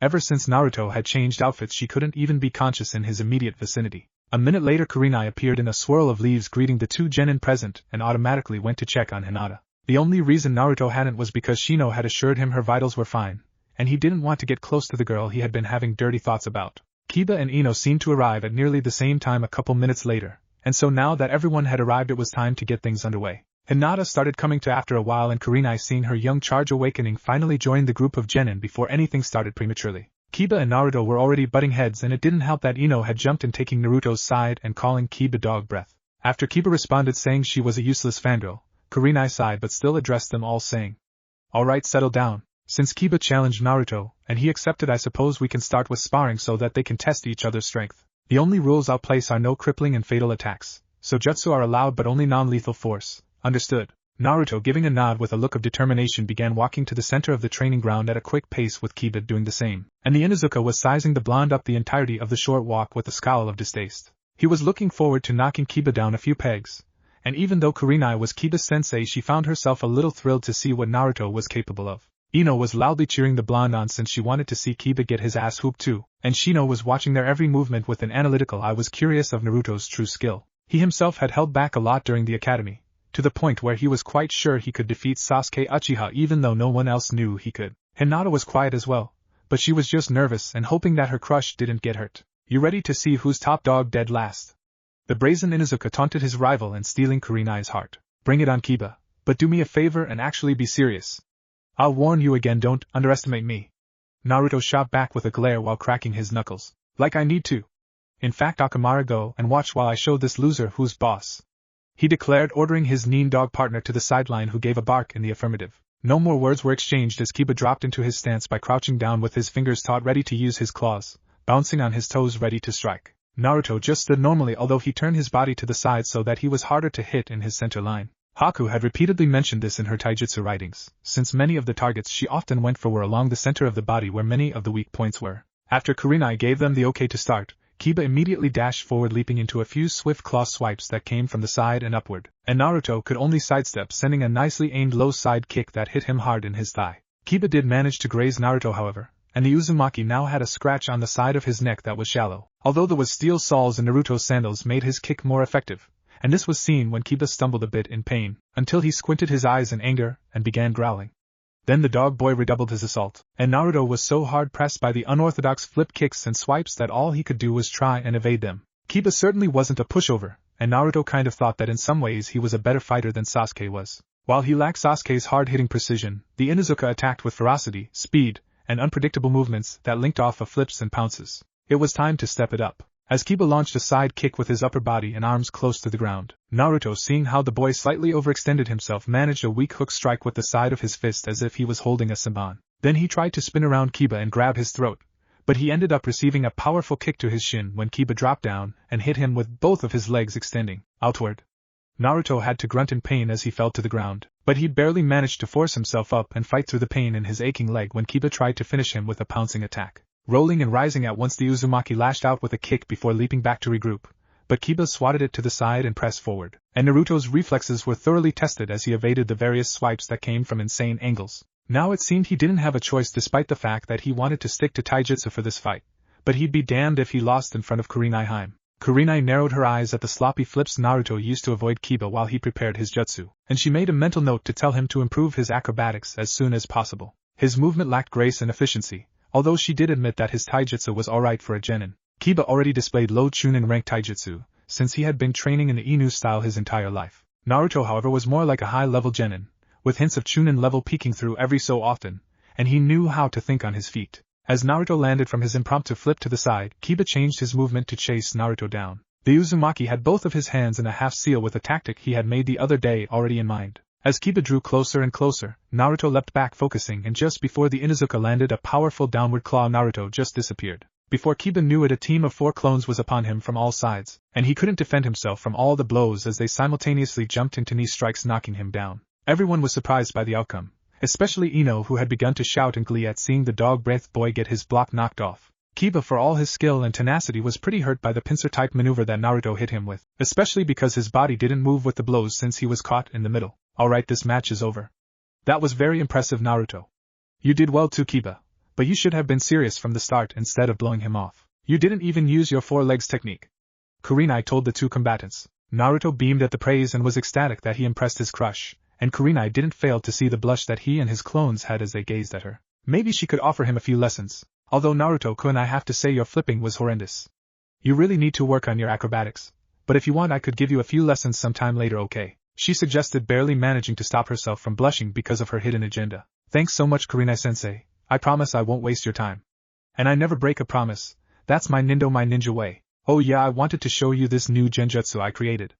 I know you're the best in the village, so I want your opinion. Naruto, excited, declared, his blush fading a little as he gave her his trademark foxy smile. Excuse me, Naruto-san, but I would also like to test myself against you before you demonstrate your new technique. Shino cut in just as Kurenai smiled at Naruto and was about to tell him to show her. She wasn't bothered by Shino's interruption, however, as she was actually a little curious about who would win in a spar. That's what I'm talking about, Shino.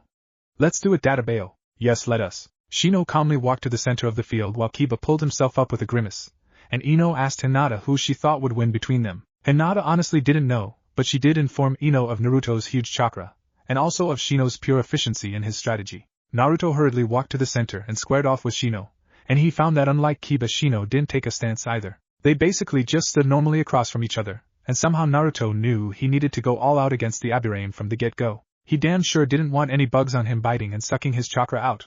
This match will have the same rules as the last. Jutsu allowed, but no deadly force, understood? Kurenai asked as she got ready to give them the okay to begin. After they both nodded, never stopping their staring contest, she gave them the signal to start with the hajime and shined away to where the other genin were. A cloud of insects burst from Shino's sleeves and Naruto actually became a bit nervous as he leapt back, his hands already in half seals. Shino seemed to notice his disposition and decided to launch a little psychological warfare. It would appear that you are afraid of my Kikeichu. Why would I think so? Because I can see the fear in your eyes. Just forfeit, and I won't have to send them upon you. His menacing and monotonous voice actually did manage to shake Naruto up a little bit, but the Uzumaki schooled himself, and instead gave a shit-eating grin as he began going through a few hand seals for the genjutsu he created. It was actually inspired by both the hidden mist jutsu, and the fact that in an interesting entry where Haku spoke of her training with Zabuza she mentioned he had a chakra shroud that she could actually see.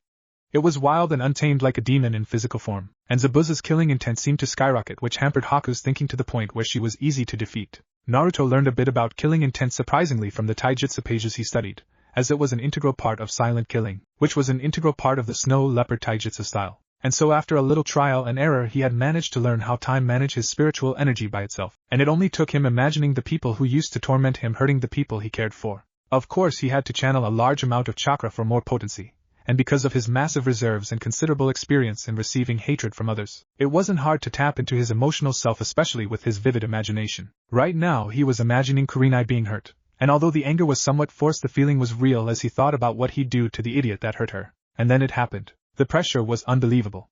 While it may have been a little weaker than Zabuza's own massive intent, that didn't mean that any genin, or even chunin, was ready to handle it, especially a genin with a hive of insects that were instinctual and affected his disposition. As a blood-red mist surrounded Naruto, and he focused his killing intent on Shino, the Aburame actually slumped to the ground trembling while Ino followed suit, along with Hinata, who fainted immediately.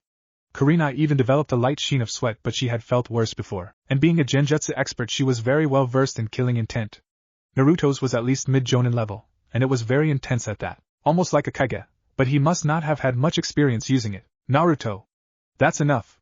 She declared instantly beside him as his eyes widened in fear because of what he had done. He was just trying to cause Shino to panic. He never thought that nearly everyone would collapse. Kiba only barely managed to stay alert, and he was consoling Akamara, who was whimpering and begging Kiba to protect him. For all his bravado, Kiba knew he wasn't the alpha here anymore. He was beginning to get weary of the prankster now, who knew what he was capable of. Kurenai! I didn't try to. I'm sorry. I just wanted to see if my new genjutsu would work. Her eyes widening she asked to clarify. That's the genjutsu you created? Killing intent with that bloody mist to strike fear. I must say that I'm impressed, but I'd advise you not to use it on comrades, if you want them to still be your friends. Naruto-kun. A jonin like me can handle it, but there aren't many genin that would be unaffected by that technique, especially with the intimidation factor from the blood shroud. Nodding with a grave look, Naruto went over to Hinata and Ino because he wasn't sure if Shino's insects would attack him if he got close now. Kurenai, seeing this, went to check on Shino, more than prepared to evade his Kikeichu, and after about a minute of hovering over Ino while Kiba petted Akamaru, he finally saw her begun to wake up, looking confused before a look of terror flashed in her eyes. And Naruto! What was that? Ino-chan, I'm so sorry, that was a genjutsu I made to make people afraid. I didn't know it'd affect everything around me cause I practiced by myself, and my clones never seem to be that bad off. I guess it's because of my mission to Wave and that ninja Zabuza I told you about. Kurenai perking up hearing his explanation as Shino woke up, decided to ask him about his mission. Zabuza Momochi, demon of the hidden mist. You mean you've heard of him, Kurenai-sensei? Naruto asked as Hinata began to stir. Have I heard of him? That man is practically a legend. He slaughtered his entire graduating class before he even entered the academy. To me that's like Itachi Uchiha single-handedly murdering the entire Uchiha clan. For you to have faced him in combat, and still be breathing, is a blessing, Naruto-kun. The Uzumaki could only nod, knowing full well why Zabuza actually killed everyone that fateful graduation, as his older sister had been raped and slaughtered by the boy she thought loved her. If Haku hadn't spoken of it because it helped steel her resolve to kill, then that tidbit of information would have made him a bit more apprehensive about Zabuza and his humanity. Instead though, it only strengthened his own belief that something needed to be done in the bloody mist, and he'd be the one to do it. As Naruto explained more about his first C-rank turned a rank mission to his intrigued and amazed listeners, Kurenai perked up, just before Kiba and Shino did at the same time. Naruto heard around the same time as Kiba, the distinct sound of footsteps crushing leaves at a quick pace. Someone was coming. No, scratch that. 3 or 4 people were coming swiftly. After a few moments in which everyone awaited with curiosity, it was surprisingly Hinata who spoke first as the shinobi that came from the tree line was recognized by her. And Neji-san. He hardly even acknowledged she was there, instead staring intently at the yellow-haired Uzumaki, who was wondering who he was. To answer a question, all of the relevant character are 3 years older. I just don't like 12 very much, just my preference. Also, I'm thinking of ways to change pairings over time realistically. I mean, all relationship don't last forever. That's life. Anyways, review and thanks. Shout out to Dragompany. And I am not sure about Carrie, but I know I'll work her in somewhere in the exams. You there, who are you? Asked a brown-haired Hyuga prodigy as he ignored his pathetic cousin and stared intently at the blonde he had seen from several kilometers away. Not only did he see the Uzumaki with the astounding visual ability of his Byakugan, but he also saw what happened to the genin that were gathered in this training ground. While normally he may have not interfered, the fact that Neji himself had felt the killing intent, along with his desire to protect the Hyuga honor, couldn't be ignored. His cousin Hinata had fainted just like the coward she was, and Neji wouldn't tolerate her making the Hyuga clan look weak, because by proxy that would make him appear weak as well. The name's Naruto. Naruto Uzumaki, the future Hokage. That you can believe. Who are you? Scowling at the blonde, he decided this Naruto had earned the right to know his name as well, not that it would help him. I am Neji Hyuga of the clan Hyuga. You say you wish to be Hokage Uzumaki. It's not just a wish, I'll become Hokage and then I'll protect everyone in the village Databayo. Naruto responded cheerfully. The blonde's cheerfulness would quickly be eliminated, however, as Neji spoke his next words while the Hyuga's teammates listened to the conversation. Preposterous. The only ones who will become Hokage were those who were fated to do so the day they were born. There is no escaping fate, and if you weren't so naive then you would know that out of thousands upon thousands of shinobi, only a handful ever become Kage. And how do you know what my fate is? The last I checked you weren't Kami. Naruto spat, becoming enraged within seconds. Who did this guy think he was? Even so, I know you won't be Shadow. I've seen how you foolishly go about pranking and acting childish like an imbecile. You probably won't even make it to Jonin, Neji callously stated with his smooth voice, infuriating Naruto further. This guy was about 10 times worse than Sasuke ever was, and Naruto had only met him a minute ago. Sure, Sasuke was genuinely a spoiled asshole emo with questionable sexuality, but at least he never came out of nowhere and demeaned Naruto. If anything, Sasuke was just antisocial, and surprisingly Naruto was probably the person he was closest to. Sadly ironic because they hated each other, but true nonetheless. Neji though, he was just truly a dick. Even the villagers never came and outright told him he'd never be Hokage, and the dumbass thought he was a demon fox. Neji most likely didn't know that, but he actually meant that from an unbiased point of view. It pissed Naruto off more than anyone ever had in his entire life. Still, he managed to smirk as he found a large flaw in Neji's reasoning. The talk no jutsu would soon be ending, but he still wanted a verbal victory before he beat his ass. If you've seen my pranks, then you would know that I regularly escape from the ANBU Black Ops, and I've been doing it since the first year in the academy. Being shinobi is about stealth, so if you're saying I lack ability, then prove it to me here and now. I'm more of a ninja than you'll ever be, asshole. Neji actually looked gobsmacked for a moment, which caused Naruto to smirk in victory at his logical words. The Hyuga's expression changed into that of unbridled rage, and no more words were exchanged before Neji dropped into the gentle fist stance. Just as a tall spandex-wearing man with a bowl cut and huge eyebrows appears between them. Neji, your attitude is very unyouthful, and I won't allow this behavior or any harm to fall upon my eternal rival student. Now let's get back to our training ground so we can stroke our flames until they blaze as hot as the sun. Eternal rival? Naruto asked, wondering what the hell this creepy man was talking about. Yes, my eternal rival and your sensei, Kakashi. He hasn't mentioned me to you. No. Well, I am Konoha's beautiful green beast, the one and only Might Guy. Kakashi and I have been rivals as long as I can remember, and I'm ahead of him in our contests with a score of 50 wins and 49 losses. Now Naruto could only look at the energetic man, completely awed with stars in his eyes, remembering how Kakashi had overpowered Zabuza on the bridge near the end of the battle with those vicious backfists. If this guy was stronger than Kakashi-sensei, well damn. Still though, he wanted and needed to teach this Neji a lesson in manners, and his scowl returned in full force. He told Guy. That's awesome, Guy. I'll tell sensei I bumped into you. We were all just sparring here anyway, so please let me fight against Neji. I can take care of myself. Smiling brighter than humanly possible with a twinkle on his teeth, Igo gave Naruto the thumbs up and loudly declared, how youthful of you to be training with others besides your team, young Naruto. I'll allow you to spar Neji, but deadly force is strictly prohibited. Let me make it clear beforehand so you'll both know. Nice, give me your word you won't try and kill each other, and I'll let you begin. Looking Guy directly in the eye, Naruto promised, even telling the Jonin his nindo like he had done earlier. Neji immediately nodded and promised as well, although he coldly stated that killing a failure like Naruto would only soil his hands. And just like that, the genin rivalry of the century had intensified even more, and no matter what, Naruto vowed to tear Neji a new one. As he and the Hyuga quickly walked to the center of the training ground, glaring the entire way, Naruto could faintly hear the discussion that the spectators were talking about. They were trying to seduce who they all thought would win, and it was Ino and surprisingly Kiba who had Naruto's back the most. At least as far as who they thought would win. Neji's teammate Rock Lee seemed to consider that Neji may not win because of the information he got from Ino and Kiba, who were both clan heirs. Shino didn't say anything at all, but he clearly was paying a lot of attention to Naruto's every twitch as the blonde took position. Neji's other teammate Tenten was adamant about Neji being the top genin in the leaf, and so Naruto resolved to just prove that wrong with his fists. "Are the both of you ready?" Guy asked, observing them both closely, especially Naruto. As the two enemies both nodded, prepared for combat, Guy signaled the start and disappeared in a burst of speed, arriving next to the other spectators before they could even blink. Guy wasn't the only one who disappeared, however, as Naruto's body flickered away since his hands had already been in the half-seal for Shunshin and the half-seal for Shadow clones. Reappearing about 40 feet away from Neji, the Uzumaki decided to just demolish him with everything he had. He did decide not to use his bloody mist jutsu, however, only because of his friends that were watching though. It would have been sweet to watch Neji curl up into a ball though. As 5 clones appeared, even Neji was impressed by what happened next, which is probably why he activated his Byakugan. 2 clones transformed into kunai, which Naruto took hold of.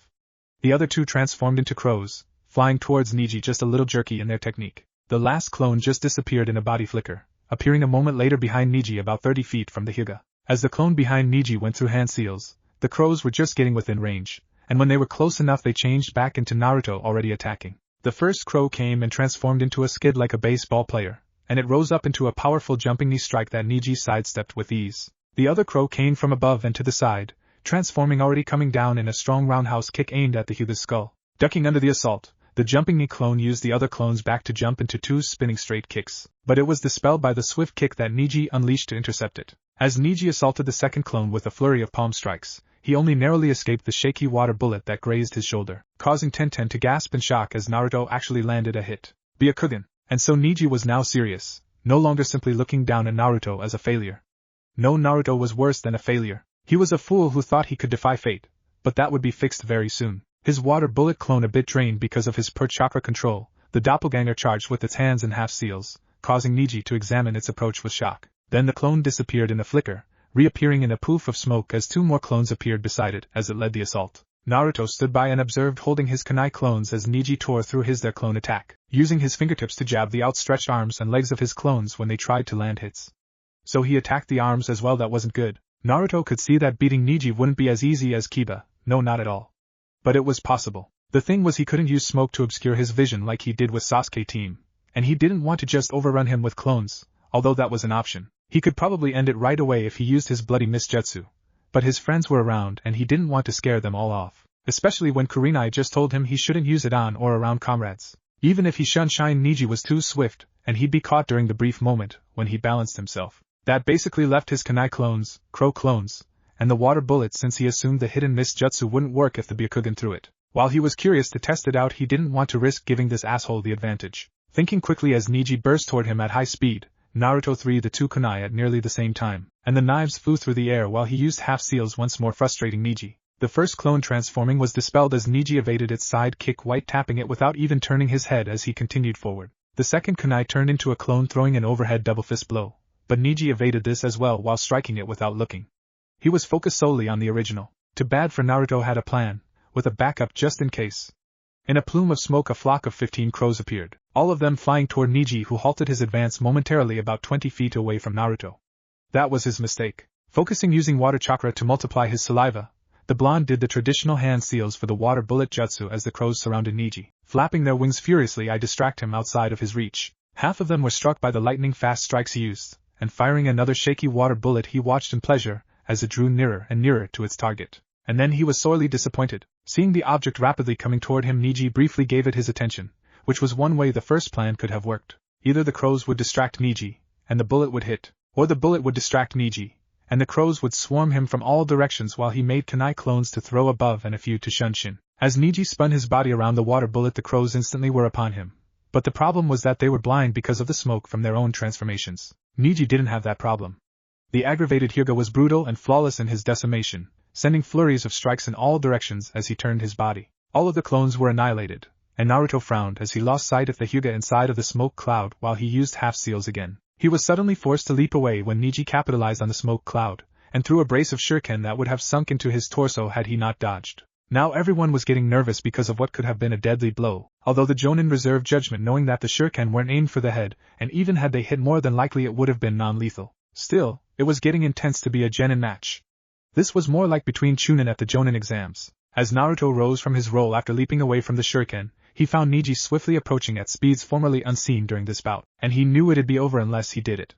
How he didn't want to have time do it. You are within my field of divination, the Hyuga prodigy declared as his stance lowered and his white eyes shined a bit. Forbidden technique, Naruto darkly declared as a plume of smoke surrounded the two of them, and then everyone present was dumbfounded by what happened next. Neji was sent rocketing away in a jet of blood that exploded from his nose, and his airtime didn't end until he collided painfully with a tree trunk. Lee and Tenten's jaws hit the ground immediately, and even Guy looked like he thought he was seeing something that wasn't possible. Everyone wondered what the forbidden technique could have been, and since Naruto ended it resulting in another large plume of smoke and stepped out, no one would ever know, and Neji would never say a word. All of a sudden, as Ino ran over to congratulate him, the mini-me bowl-cut spandex shinobi approached Naruto with a look of pure determination, declaring, "I am Rock Lee, and because you have defeated my eternal rival Neji, I challenge you to a match as your new eternal rival." Naruto just smirked and cracked his knuckles as the boy dropped into his Goken stance, fire blazing in his round eyes. Well, I can safely say that Naruto's probably about to get his ass whooped, lol.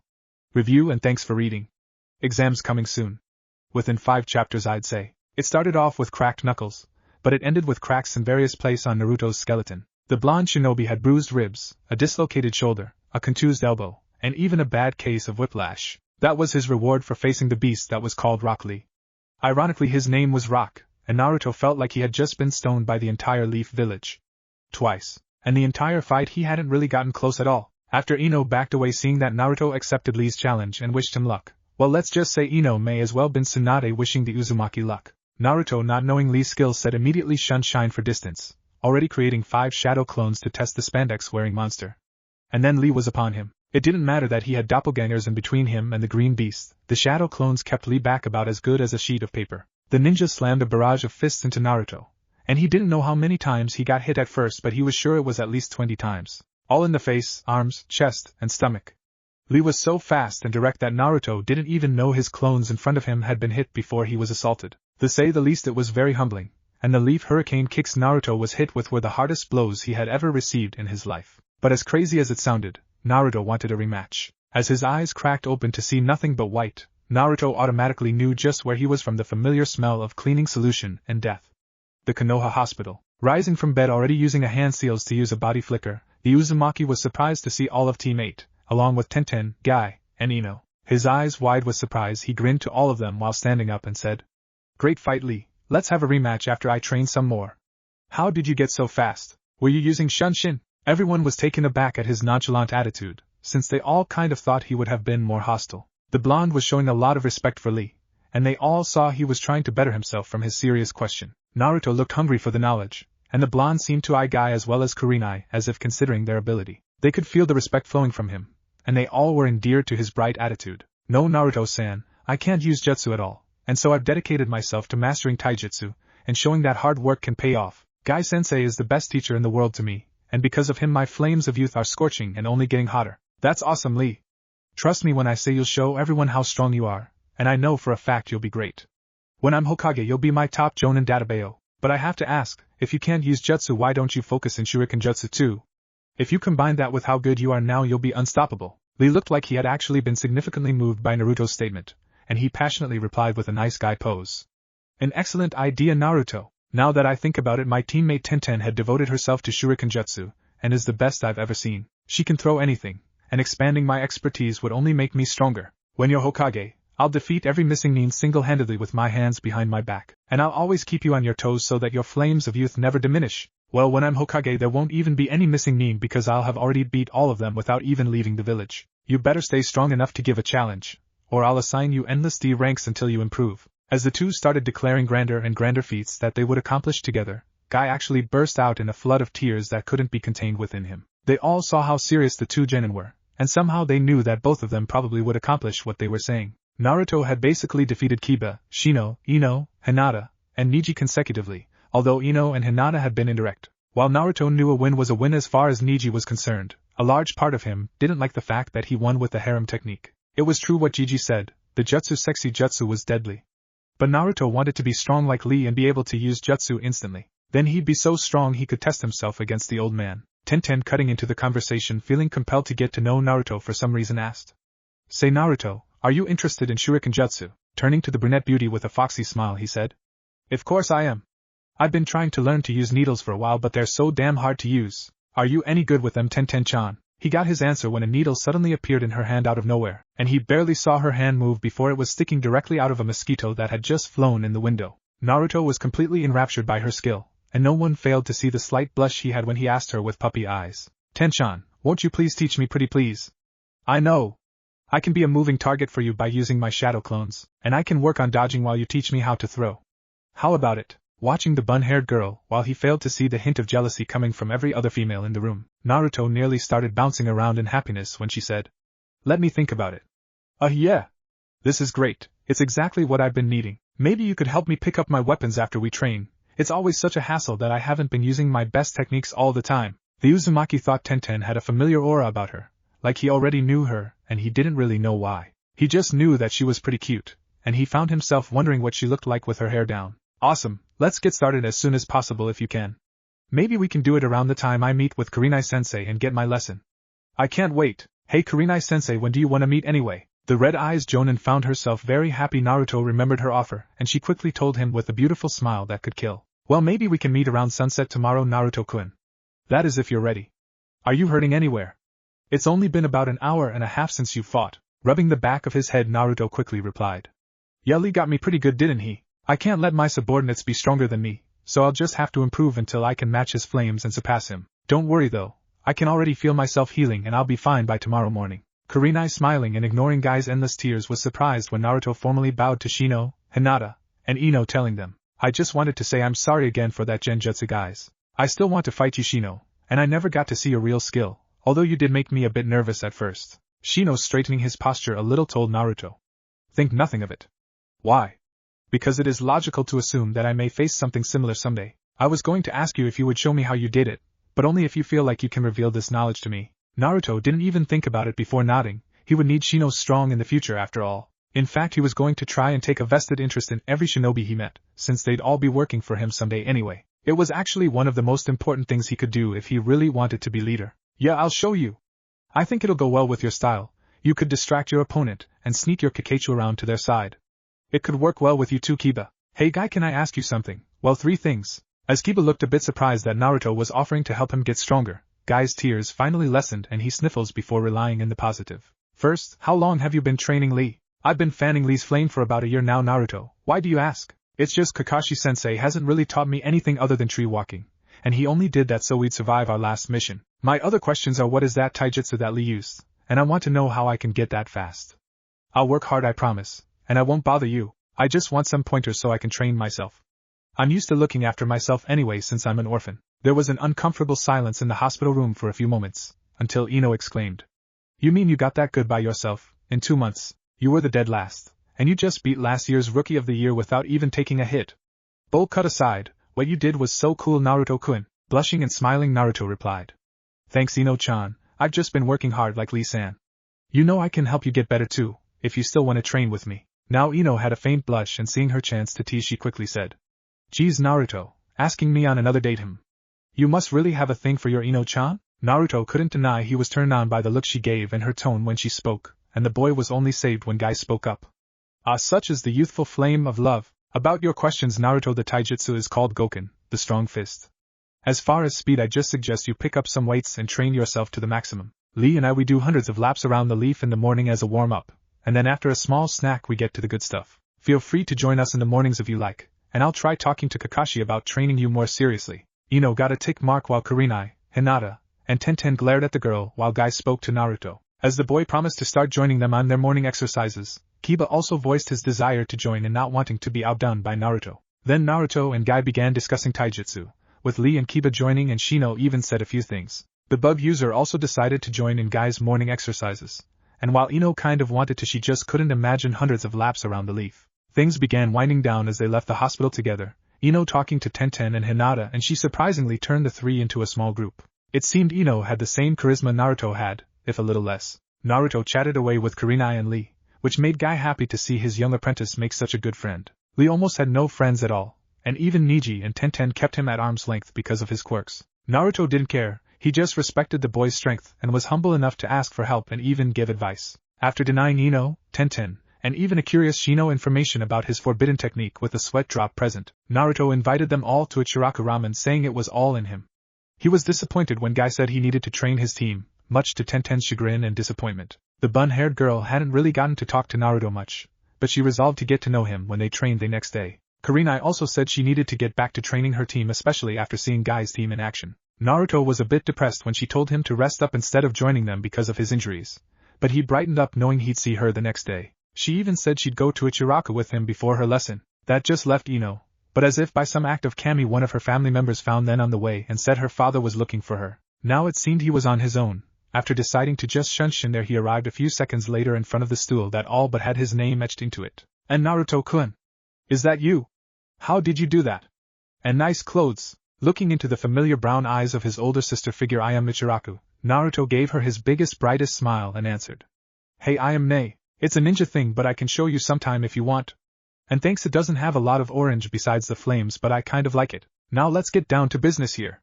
How about 10 bowls of pork, and 5 bowls of miso to get me started? I couldn't help but blush a little as she went to prepare the ramen for the boy that was 4 years younger than her.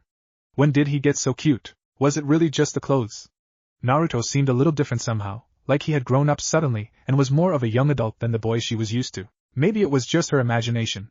Still, the black shinobi outfit and the white cloak with orange flames looked good on him. Really good, and the headband to the side sort of accentuated how unorthodox he was. Naruto was Naruto. After a few minutes of preparation, brought Naruto a few bowls to find the Rio already on the table with a generous tip, and Naruto scarfing his favorite delicacy down she went and made the rest and kept them coming. She really didn't know where he put all of the noodles, but she was always glad to see how much he lived her cooking. As Naruto began digging into his last bowls, he suddenly stopped eating when he noticed something. Something troubling. In all the years that he had come to his favorite eatery in the Leaf, he had never seen any other customers besides Irika and Gigi, and that was only because they came here with him. A grim expression began to surface on his face, and who was watching him closer than she normally did, immediately noticed and assumed the worst. Naruto, is there something wrong with the ramen? Dad's not here right now and he's getting ingredients, but I don't think anything was wrong with the meat. No, that's not it, Nei, it's just I know I'm not the most liked person in the village, and I've never seen anyone here besides me. I think I've been bad for your business, and you're one of the most precious people in the world to me. Touchy too, you guys gave me food to eat when I couldn't go anywhere else, and I'd been hurting you without even knowing it. Aime's shocked look of recognition and horror instantly answered Naruto's unspoken question, and he knew he was correct in his assumption. He really should have known better. If the village hated him enough to vandalize his old apartment and deny him necessities to live, then they most certainly would take measures to put Ichiraku's out of business. The only saving grace for them was probably that Naruto are so much ramen they could scrape by. Well, he'd be damned if he hurt them any longer. Naruto, don't talk like that. It's not your fault, and me and Dad have always loved having you around. Her words seemed to shake Naruto he blonde from his thinking, and was about to continue when the Uzumaki just up and vanished, and he left multiple bowls of untouched virgin ramen noodles. Now she was worried sick about him, and tears even found themselves in her eyes before she was surprised for the 3rd time that day by her favorite customer. Or only customer. As Naruto appeared with a scroll and placed it on the counter, the ramen girl looked a bit confused until he pressed a hand to the symbol in the center, and she jumped back when it seemed to explode. Then the smoke cleared, and jaws went through the floor at the pile of Rio that seemed to have an otherworldly glow around it. Naruto, how much money is that? I didn't count it out, but it should at least be enough to let my family live it up. Don't worry, being a shinobi has its perks. I love you, Nei-chan, and I won't hurt you anymore. That's why I'm gonna tell everyone that you guys have stopped dealing with me. Then you should get more business. Naruto, we can't take your money, and Ichiraku wouldn't be Ichiraku without our favorite blonde around. What money? All I see is a large tip for the food of the gods. Naruto declared, smiling. Just stood and stared at the boy for a while, before a large grin plastered itself on her face, and she came around the counter and hugged the surprised knucklehead. As she went to kiss him on the cheek, however, he turned his head at just the right moment, and their lips met instead of the intended cheek contact. It didn't last long at all, but Naruto nearly had a heart attack as he felt his insides warm up like a fire jutsu had went horribly wrong. Looked embarrassed as well, and a blush started developing as she thought about the spark she felt that caused her heart to stutter. She had never looked at Naruto in a romantic light before, but she knew from being around him that he would be perfect for her, and they weren't even that far apart in age. Naruto was kind, ambitious, fun, cheerful, energetic, cute, a ninja, and he lived ramen even more than she did. It was with these thoughts that she captured his lips again, not really thinking about it but just following her instinct. Maybe she wouldn't have done it if he still wore that jumpsuit that made him look like a little kid, but now he just seemed older to her. More attractive, and he would never hurt her like those jerks she met in high school. He just wasn't like that. As Naruto stood completely still while Ayam leaned in toward him again, he felt his slumbering member awake as if rising from hibernation, and he unconsciously found himself taking a step forward to be closer to the young woman. "Ayam nay," he softly said as their lips met again, and she grabbed the back of his head, sticking her tongue into his mouth and moaning into him. Naruto couldn't stop himself from holding her close by wrapping his arms around her, relishing the feeling of his length pressing into her, surprising her with his hardness. Things suddenly got steamy in Ichiraku's as ramen bowls were shattered on the floor, Naruto and Ayam leaning against the counter moaning and sloppily making out. Their session was abruptly put to an end, as they leapt off of each other, hearing sacks of raw ingredients being dropped when Ayam's father walked in the stand. The man's mind seemed to shut down as he beheld Naruto of all people, Frenching his precious daughter on the fucking counter. Suddenly the bloodline purges weren't so far away anymore, as he felt a familiar sensation coursing through his veins like fire as his eyes hardened and his body tensed. "Naruto, what are you doing to my daughter?" The blonde never got a chance to answer before the enraged father was in front of him, and Naruto barely managed to leap away in terror before the bowl of ramen and a considerate portion of the counter was pretty much atomized by the burst of chakra that shot from the ramen chef's hands, flickering away looking like the Shinigami had just busted into the room. Naruto's first thought was how he probably could never come back to his favorite place in the leaf. "Dad, what are you doing?" "Damn it, I kissed Naruto, he didn't do anything. Look at what he did for us." Ayam screamed with tears forming in her eyes, and Tucci saw it. The pile of Rio that was more than he had ever seen in one place in all his long life. Leaving water country hadn't been easy all those years ago, but it was something he had done when his wife had suffered death instead of him. And it was all because of him. He never asked to be born the way he was, and deep down he felt that in a way the purge may have been justified as far as his blood went. The power that came from his hands could only kill, nothing could be crafted or created from it. When his wife had died because of Ayam displaying their rare ability, he had massacred everyone in the proximity in order to save his daughter and to avenge her. And why did she have to die? Because he was too afraid to tell her of his trait. He had never been a ninja, but the instinct. It had always been there, but ninja were meant to kill, and all he wanted to do was create. That was why he loved making ramen so much, and that was why he sympathized with Naruto Uzumaki even though the boy drove away all of his business. That was why he saw Naruto as the son he never had.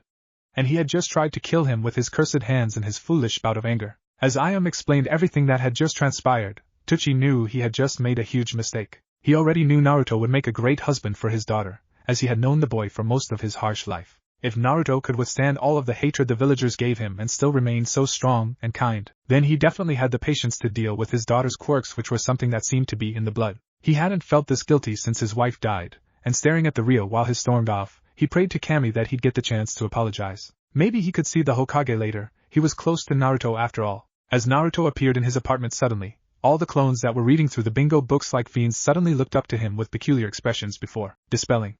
Coughing as the smoke entered his lungs, Naruto made a mental note to eliminate the smoke from the technique, as well as his transformation. While it had its uses, the noise and smoke could be a hindrance, like his fight Neji when he lost sight of the Hyuga. The memories rushing back to him, Naruto's eyes widened as he fit the information he had been waiting for his entire life. And he was angry, flickering away once again. A few moments later he reappeared in front of the Hokage's desk, already slamming his fists down as Umbu surrounded him with swords drawn the same instant. "Damn it, Gigi, why didn't you tell me about her?"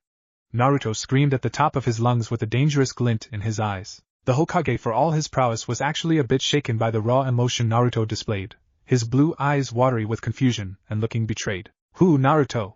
he asked, giving the Umbu a signal to leave the office and secure the perimeter, and they left immediately without question. "My mom, Kushina Uzumaki." The Hokage seemed to age about 20 years within a single second, and the man sighed deeply before explaining himself. "It's not that I didn't want to, or I wasn't going to, Naruto.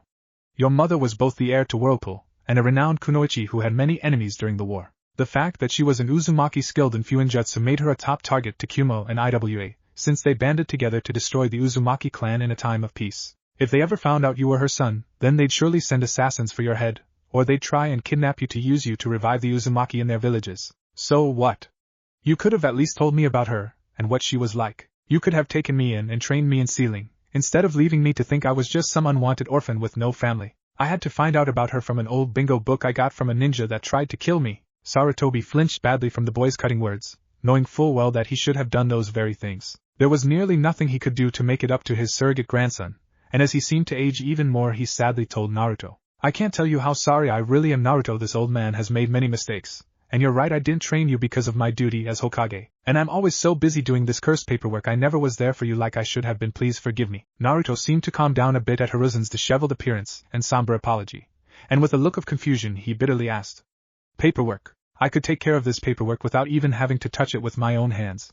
Don't tell me you don't know how. Instantly the Hokage leapt across the desk with a look of desperation as he grabbed Naruto's shoulders, taking in his changed appearance, and instantly being reminded of how Minato always was able to defeat the bane of his existence. Apparently Naruto knew the secret as well, and using his version of the puppy I know jutsu, the Hokage begged him.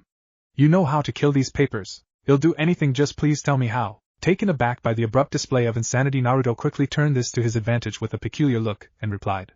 Anything you say. Anything, just tell me and it's done. The next day, walking to meet Kurenai, Naruto was ecstatic about the lesson he'd be receiving, and his clones were at his home studying everything he got in exchange for the assassination of the Hokage's greatest enemy. Not only did he find out who his father was, but he also learned a ton about his parents from Gigi, who he decided to forgive. Naruto now had a book on sealing by his father, his jutsu scrolls, his mother's summoning contract, the letter that she left him before she died, and the old man had even promised to help train him after he told him about how the other Hokage fought. He also was told everything about the other Jinchuriki the Hokage knew from his spies, Hyuga included. Naruto would even be allowed to learn one of the Tobirama's own S-rank water jutsu he left behind, the explosive bite of the water dragon. Now all he had to do was train. As the last of the Uzumaki slowly made his way to meet up with his Jonin crush Kurenai Yuhi, he couldn't help but notice the different responses he was receiving from the usually apathetic villagers. He had just came from his first training session with his fellow genin Kunoichi Tenten Higurashi, or Ten-chan as he called her. The few hours that they trained were very enlightening to Naruto,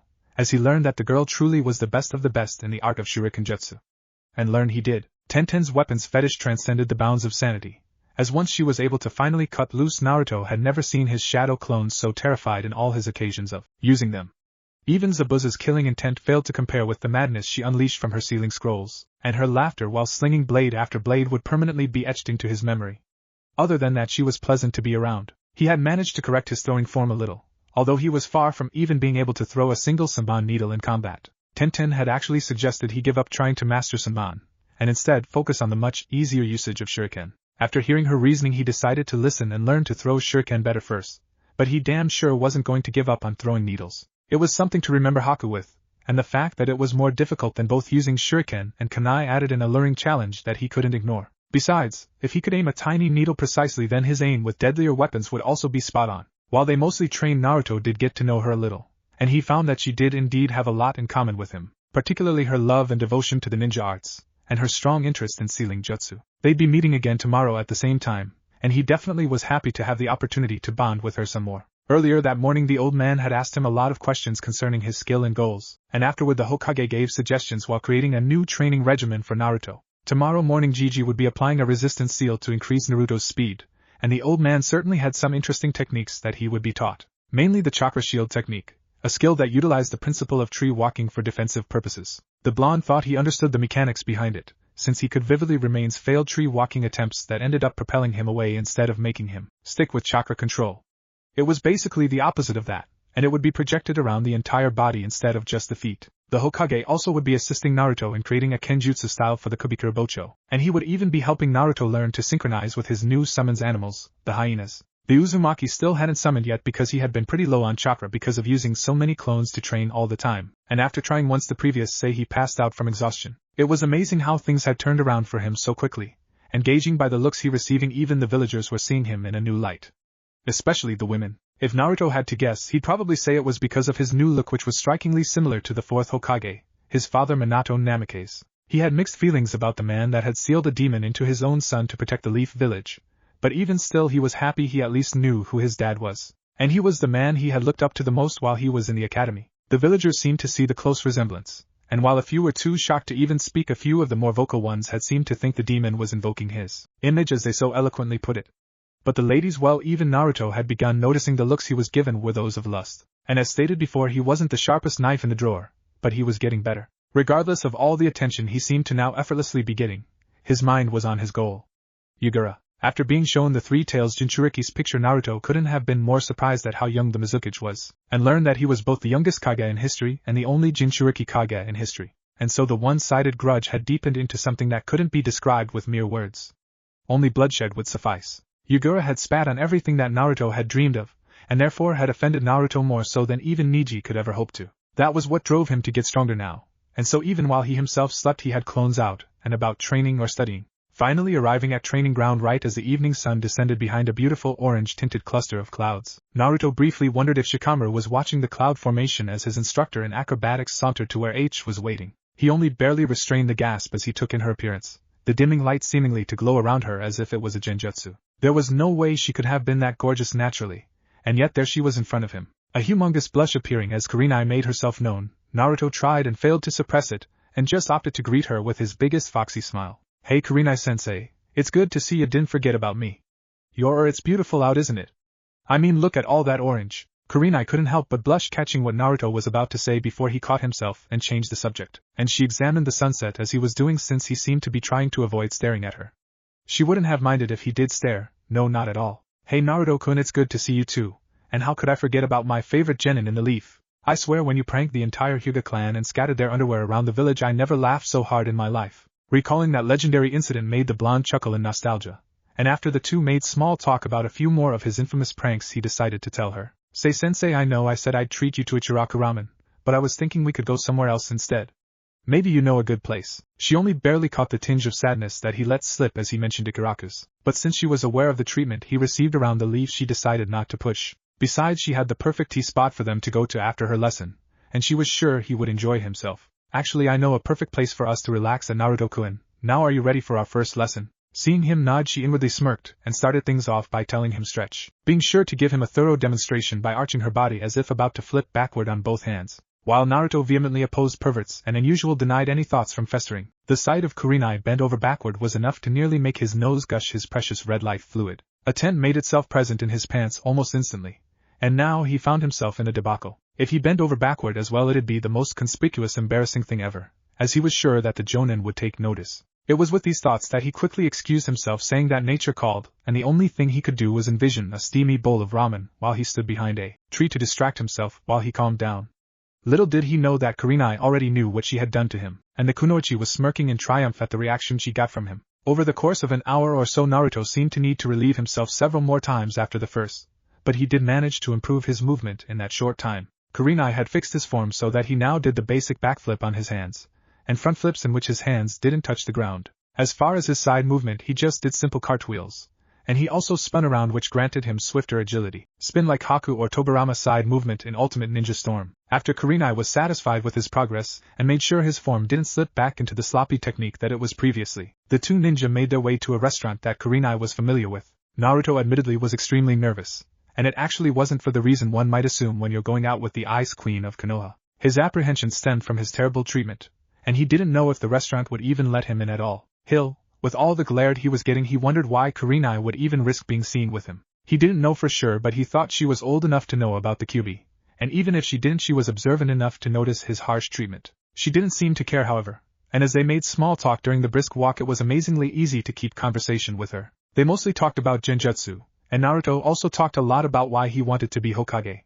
Why he would be Hokage. She seemed to be pleased and impressed with his changed reason for desiring the esteemed position, since she told him that protecting the village was a fine reason that spoke of how noble he was. She even said she believed he could do it, which was honestly a new experience for the Uzumaki. The only others that believed in him like that were Lee, Iam, and Tucci, and maybe the old man. Juju did always say Naruto was like the will of fire incarnate, and he also said the most important thing the Hokage needed was the will of fire. As the Leaf Ninja reached their destination, Kurenai paused outside of the humble establishment with a smile that spoke of good memories and turned to Naruto, telling him, "Well, this is it. It's just a little hole in the wall, but they have the best sake in the village to me, and I've tried pretty much everyone's. I'm sure you'll like it here, Naruto-kun." "Nani, sake? Aren't I too young to drink that stuff?" "Well, you did say you're almost 16, which is drinking age. Besides, we're ninja. If you can kill, I think you should be able to enjoy a little buzz, right?" Looking into the warm eyes of his crush as she smiled gently at him, Naruto just nodded and gave her a smile of his own as they entered the place called the Drunken Shadow. It was a dimly lit place that seemed to have a theme of warm colors that were illuminated by firelight. There were several booths that went along the back of the eatery for privacy, and there was a long bar in which several shinobi were sweated enjoying their downtime. The bartender didn't even look up from cleaning his saucers as Naruto and Kurenai walked to an empty booth silently, and quickly taking his seat and settling into the corner of the booth, Naruto made sure he couldn't be seen by the tender. He just wanted to blend in and relax for once, and thankfully nobody seemed to distinguish him, most likely because of his changed appearance. He did look very different than when he dressed in that horrendous tracksuit after all. "Wait here and I'll be right back, Naruto-kun." Now let me see what to get. As Kurenai left talking to herself considering what kind of liquor she'd get them, Naruto couldn't help but watch her switch and admired her beautiful legs that could have belonged to a goddess. It didn't take her long at all to score some of her favorites, and since it was Naruto's first time she made sure to get a few different varieties that she had loved from her prior experience in wine tasting. Here, try this, Naruto-kun, it's honey sake and one of my favorites. It's actually a hobby of mine, tasting wine that is. Nothing like a bottle of hot sake to loosen you up and get rid of stress. Drink up K, but not too fast. Pace yourself. Okay sensei, do you have any other hobbies? Naruto asked as she poured him a saucer, and then pouring herself one as well. Enough with the sensei talk, Naruto-kun, just call me Kurenai, you hear? And besides trying new wines, I like to draw and listen to music. What about you? Well, I love gardening and pranking, of course, but now that I'm a shinobi I kind of left pranking behind. It'd still be funny to get the umbu though. I was thinking of dyeing their outfits hot pink and sprinkling glitter on them, but I haven't gotten around to it yet, haha. So you like music, can you sing? And I'd like to see one of your drawings sometime. After a while of chatting and drinking, Naruto began feeling the buzz since he acquired a taste for the sake. Especially the honey sake. He ended up giving Kurenai a healthy amount of Rio to buy more of it, and the lightheadedness of being inebriated gave him a happiness and warmth that was only strengthened by being with Kurenai and getting to know her better. But all good things must come to an end. Well, you want to touch her? Well, how about I touch you instead, bastard? Suddenly a man of at least 200 pounds was tossed across the drunken shadow like a rag doll, and what was truly ponderous was the fact that no one seemed to give a shit. It was like it was a normal occurrence. And trying to see what the commotion was all about, Naruto examined the woman closer while expecting her to be ejected for her disturbance. She had purple hair and a spiky ponytail, a tan trench coat, and she wore a mesh bodysuit with an orange miniskirt that didn't hide any of her impressive bust. As far as the restaurant went, Naruto was immediately reminded of that bar scene in Star Wars when Obi-Wan killed that alien and everyone stared for a second, then just turned back around like nothing happened.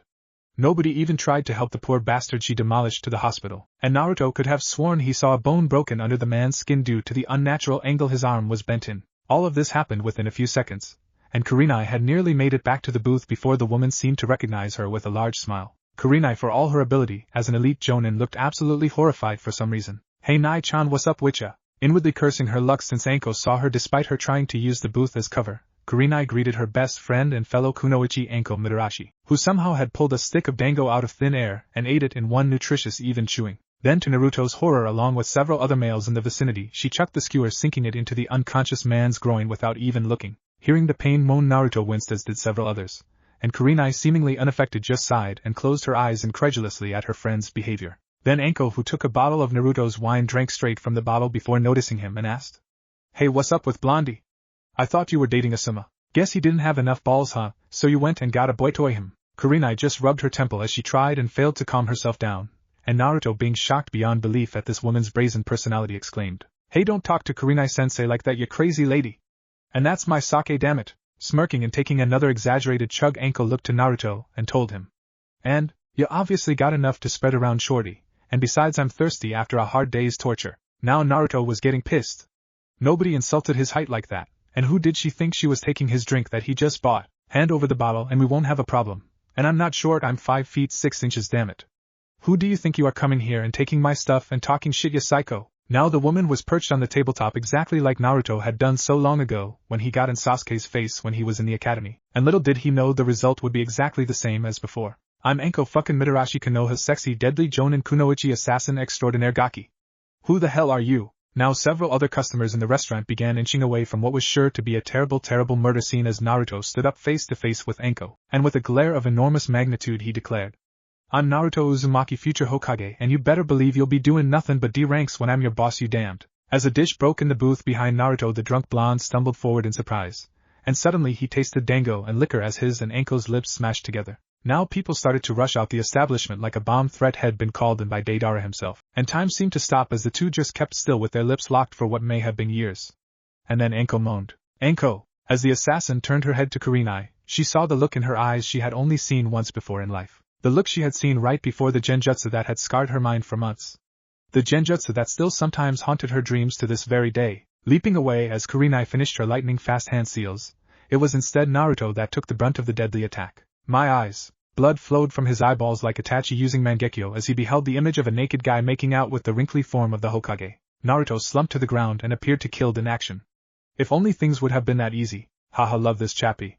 Next chapter, more trainings, fights, humor, and all the good stuff. The Uzumaki clan were once a clan renowned not only for their Fuinjutsu prowess, Kenjutsu, and special chakra, but also for their indomitable will and spiritual fortitude that had no equal. Perhaps this was why Naruto never gave in to the hatred during his rough life of solitude and sadness. And this also may have been the reason that the blonde didn't commit a suicidal act because of his most recent traumatic event. Or maybe his mind just erased the memory of that horrid genjutsu in a desperate bid for self-preservation. Regardless, the young Uzumaki heir was most fortunate. Most fortunate indeed. This fortune was manifested when the Hokage finally arrived and he didn't automatically vomit his breakfast of instant ramen, bacon, and eggs, or his trademark breakfast ramen. Hey Gigi, good morning.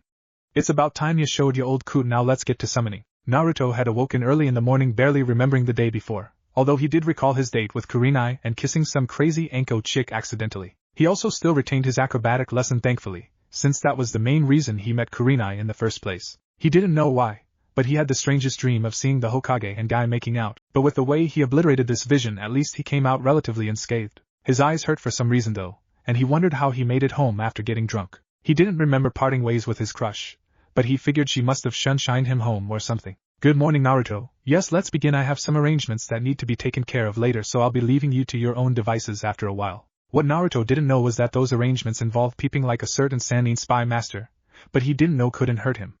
At least not yet. Do you remember the 5 hand seals for the summoning? Already on the second hand seal as the Hokage asked the question, Naruto finished the short sequence a bit slowly but correctly nonetheless, slamming his hand to the ground and watching a sealing array manifest immediately. He focused on channeling an adequate amount of chakra and waited expectantly as a large plume of smoke exploded nearby. When the smoke cleared, it was obvious he was ecstatic at the results. There was a large black and gray 4-legged creature that he recognized as a hyena, although he thought it looked a bit like a wolf as well. The most distinguished features was the summon's red eyes, an impressive stature since it stood about the size of a pony, but a little smaller, Hyena Pokemon. As his summons turned and looked at him with an examining eye, Naruto was surprised when he heard a considerably feminine voice that seemed to come from nowhere, as its red eyes glowed a little. I am Mai of the Hyena clan. Who are you, human, and why am I here? The blonde's eyes widened a bit, but at least the Hokage had previously explained that most summons could communicate in human language, and deciding to try and make the best first impression possible, Naruto declared with a smile.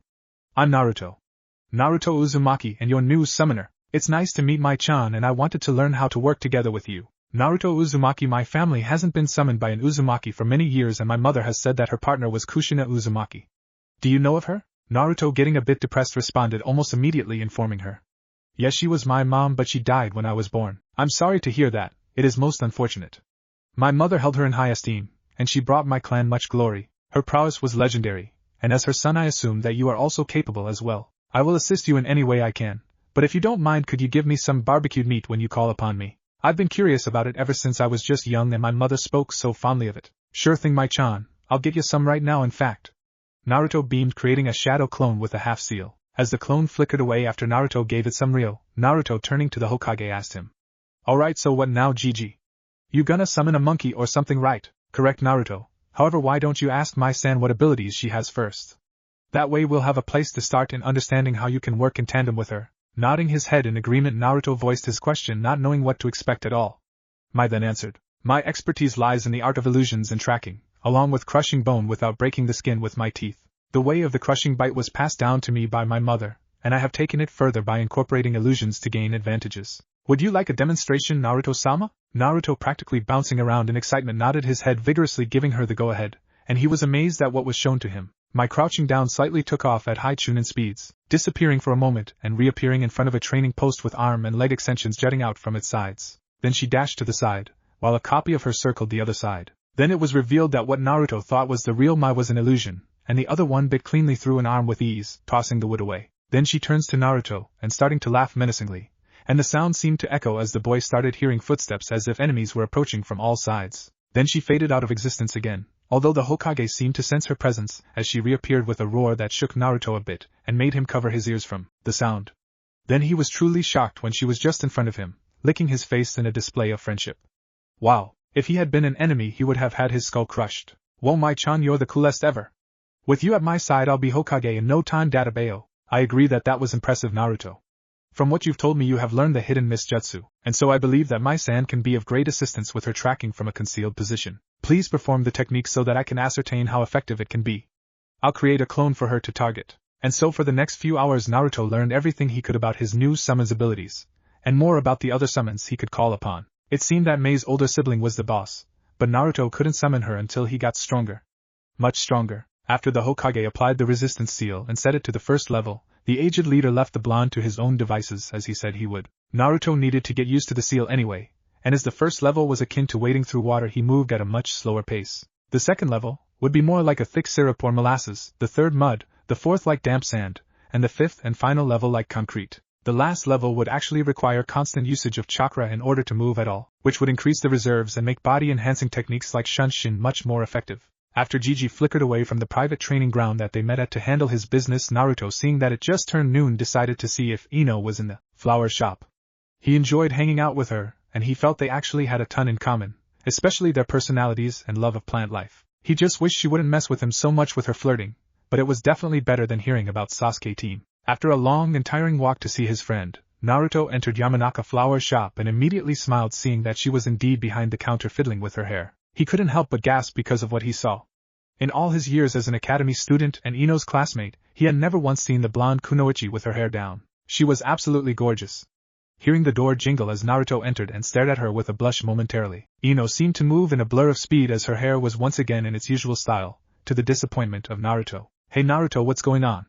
And what's with the frown? You're usually all smiley and crap, it's weird," she asked as if just waking up. She had been bored out of her mind all day, and only a few customers had came during those precious few hours of her life. "Hey Ino, just dropping by, and it's just, well, I was wondering, why do you put your hair in a ponytail all the time?" Her eyes widened in surprise before she quickly answered matter-of-factly. "Well, I heard Sasuke-kun likes long hair, but he would want a more serious kunoichi instead, someone like forehead fat."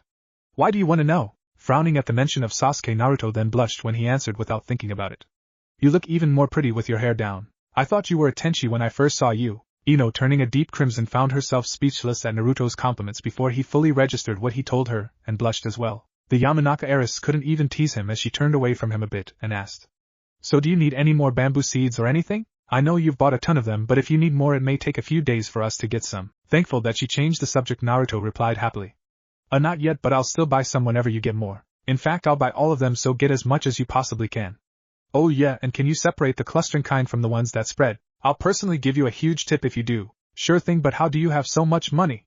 "I know for a fact that D ranks don't pay a lot, which is partly why I work here part-time."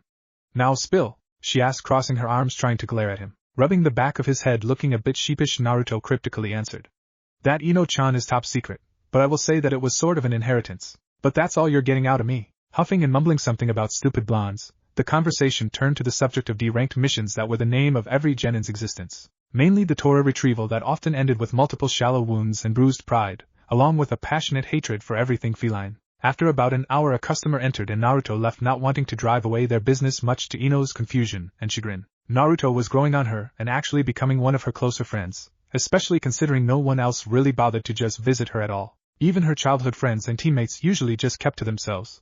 But at least she had made friends out of Tenten and Hinata. If only she could win Sasuke's heart now. And thinking about Naruto, she wondered if he could help her. A few hours later, "Hey Ten-chan, hey Naruto-kun, you ready to start? I've been dying to try this new technique I just mastered, and I'll need a ton of clones if you can manage it." After leaving Yamanaka flower shop, Naruto had decided to do a few laps around the leaf to get used to his resistance seal, and found it exceedingly hard. Normally he would have at least done 30 or 40 laps, but he only managed 5, and those drained him way more than 40 would have. Wondering what Tenten's new technique could be, he used a half-ram seal and created 34 clones, still a bit fatigued from earlier. Within 5 minutes he was amazed beyond what should have been possible. "No way, how did you move all those weapons without even touching them, Ten-chan?" "That was awesome, Databeo." The bun-haired girl blushed at the praise with a proud look before she answered. Now I can't go around giving away all my secrets now, can I, Naruto-kun? But thanks for that, I appreciate it, but you'll just have to live with knowing I'm so much more awesome than you are." Crying endless anime tears, Naruto whined. "Ah, you're so mean, Ten-chan. I tell you, if you had asked me." Tenten actually was but moved by his words that sounded honest, but she held her position firmly, and pulling out a kunai she said, "If you've got the energy to cry, then you've got the energy to dodge, Naruto-kun. I'll count to 10. This snapped the blonde out of his funk immediately, a look of horror replacing his teary eyes as he dashed off, causing Tenten to chuckle. He really was cute to her, and for some reason she couldn't stop thinking about if he'd really have taught her how to use chakra strings had things been reversed. 3 days later. "You're late!"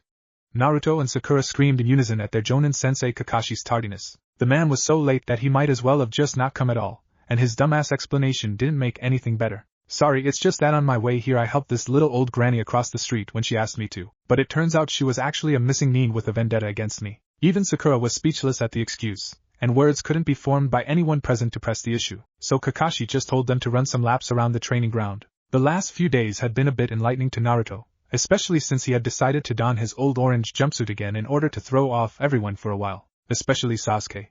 While he didn't actually wear it but instead used the transformation jutsu, it was still as hideous as ever. His new clothing had definitely grown on him during the past week, but his lessons with the old man had led him to use his head more. Much more. He realized that if Sasuke started taking him even more serious, then he most likely used the Sharingan to copy his moves, and that was something he wanted to avoid at all costs. While he knew the sleeves of his cloak would probably conceal his hand seals, he still didn't want to risk it, and even his cloak couldn't prevent his Taijutsu from being stolen. It was troubling to him. The other thing he realized was his diminishing liking of Sakura, as he had instead transferred his affection to Kurenai and surprisingly Ino. He didn't really know how to go about with trying to express this to them, but he had resolved himself to find out. While he had considered asking Gigi, when he considered the man's obvious perversion he decided against it after a while. The old man was the smartest person he knew, but that didn't mean he was good with the ladies, and so here he was, standing in front of a bored Kakashi who was reading his favorite literature, as he usually did. His team has already started running, and so this was the chance he needed. It wasn't like Kakashi-sensei was a pervert, right? Why aren't you running with Sasuke and Sakura? Naruto, can I help you with something? Kakashi asked in a monotonous voice without even looking at Naruto. Kakashi-sensei, can I ask you a question? If it's about a new jutsu again, then the answer is the same as before. He lazily replied. Naruto, not really caring so much about Kakashi teaching him, still graced a little but schooled himself.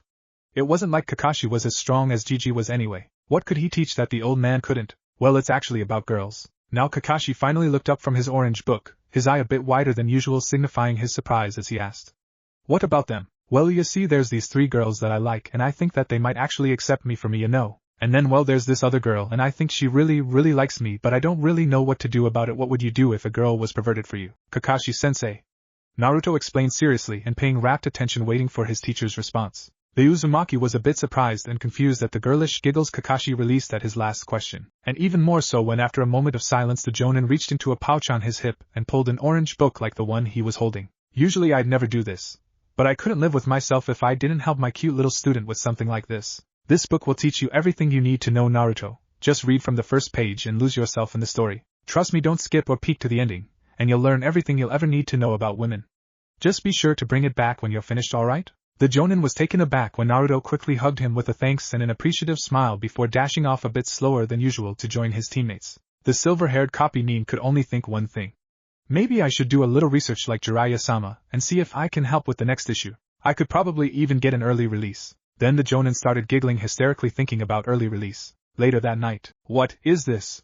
Naruto screamed before rocketing out of his house, crashing through the living room screen door. Kakashi was the worst pervert of them all if he read this all day. He had to admit though, the plot was actually pretty good, but he didn't expect anything more than kissing and stuff. But this was Ichiraku the Freak Attack Gold Deluxe Edition with bonus content. After a month of deathly silence that seemed to permeate within the Hidden Leaf Village, ask any one of the many citizens and they'd all tell you they were scared shitless. Why?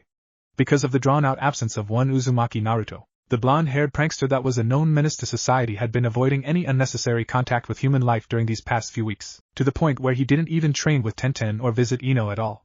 He still jogged in the mornings to condition himself, but it was always alone, and to him it was for a very good reason. Well, maybe he had been taking it overboard, at least that's what he occasionally mused to himself, but he just couldn't find it in himself to face anyone while he sorted through his thoughts about what he now knew.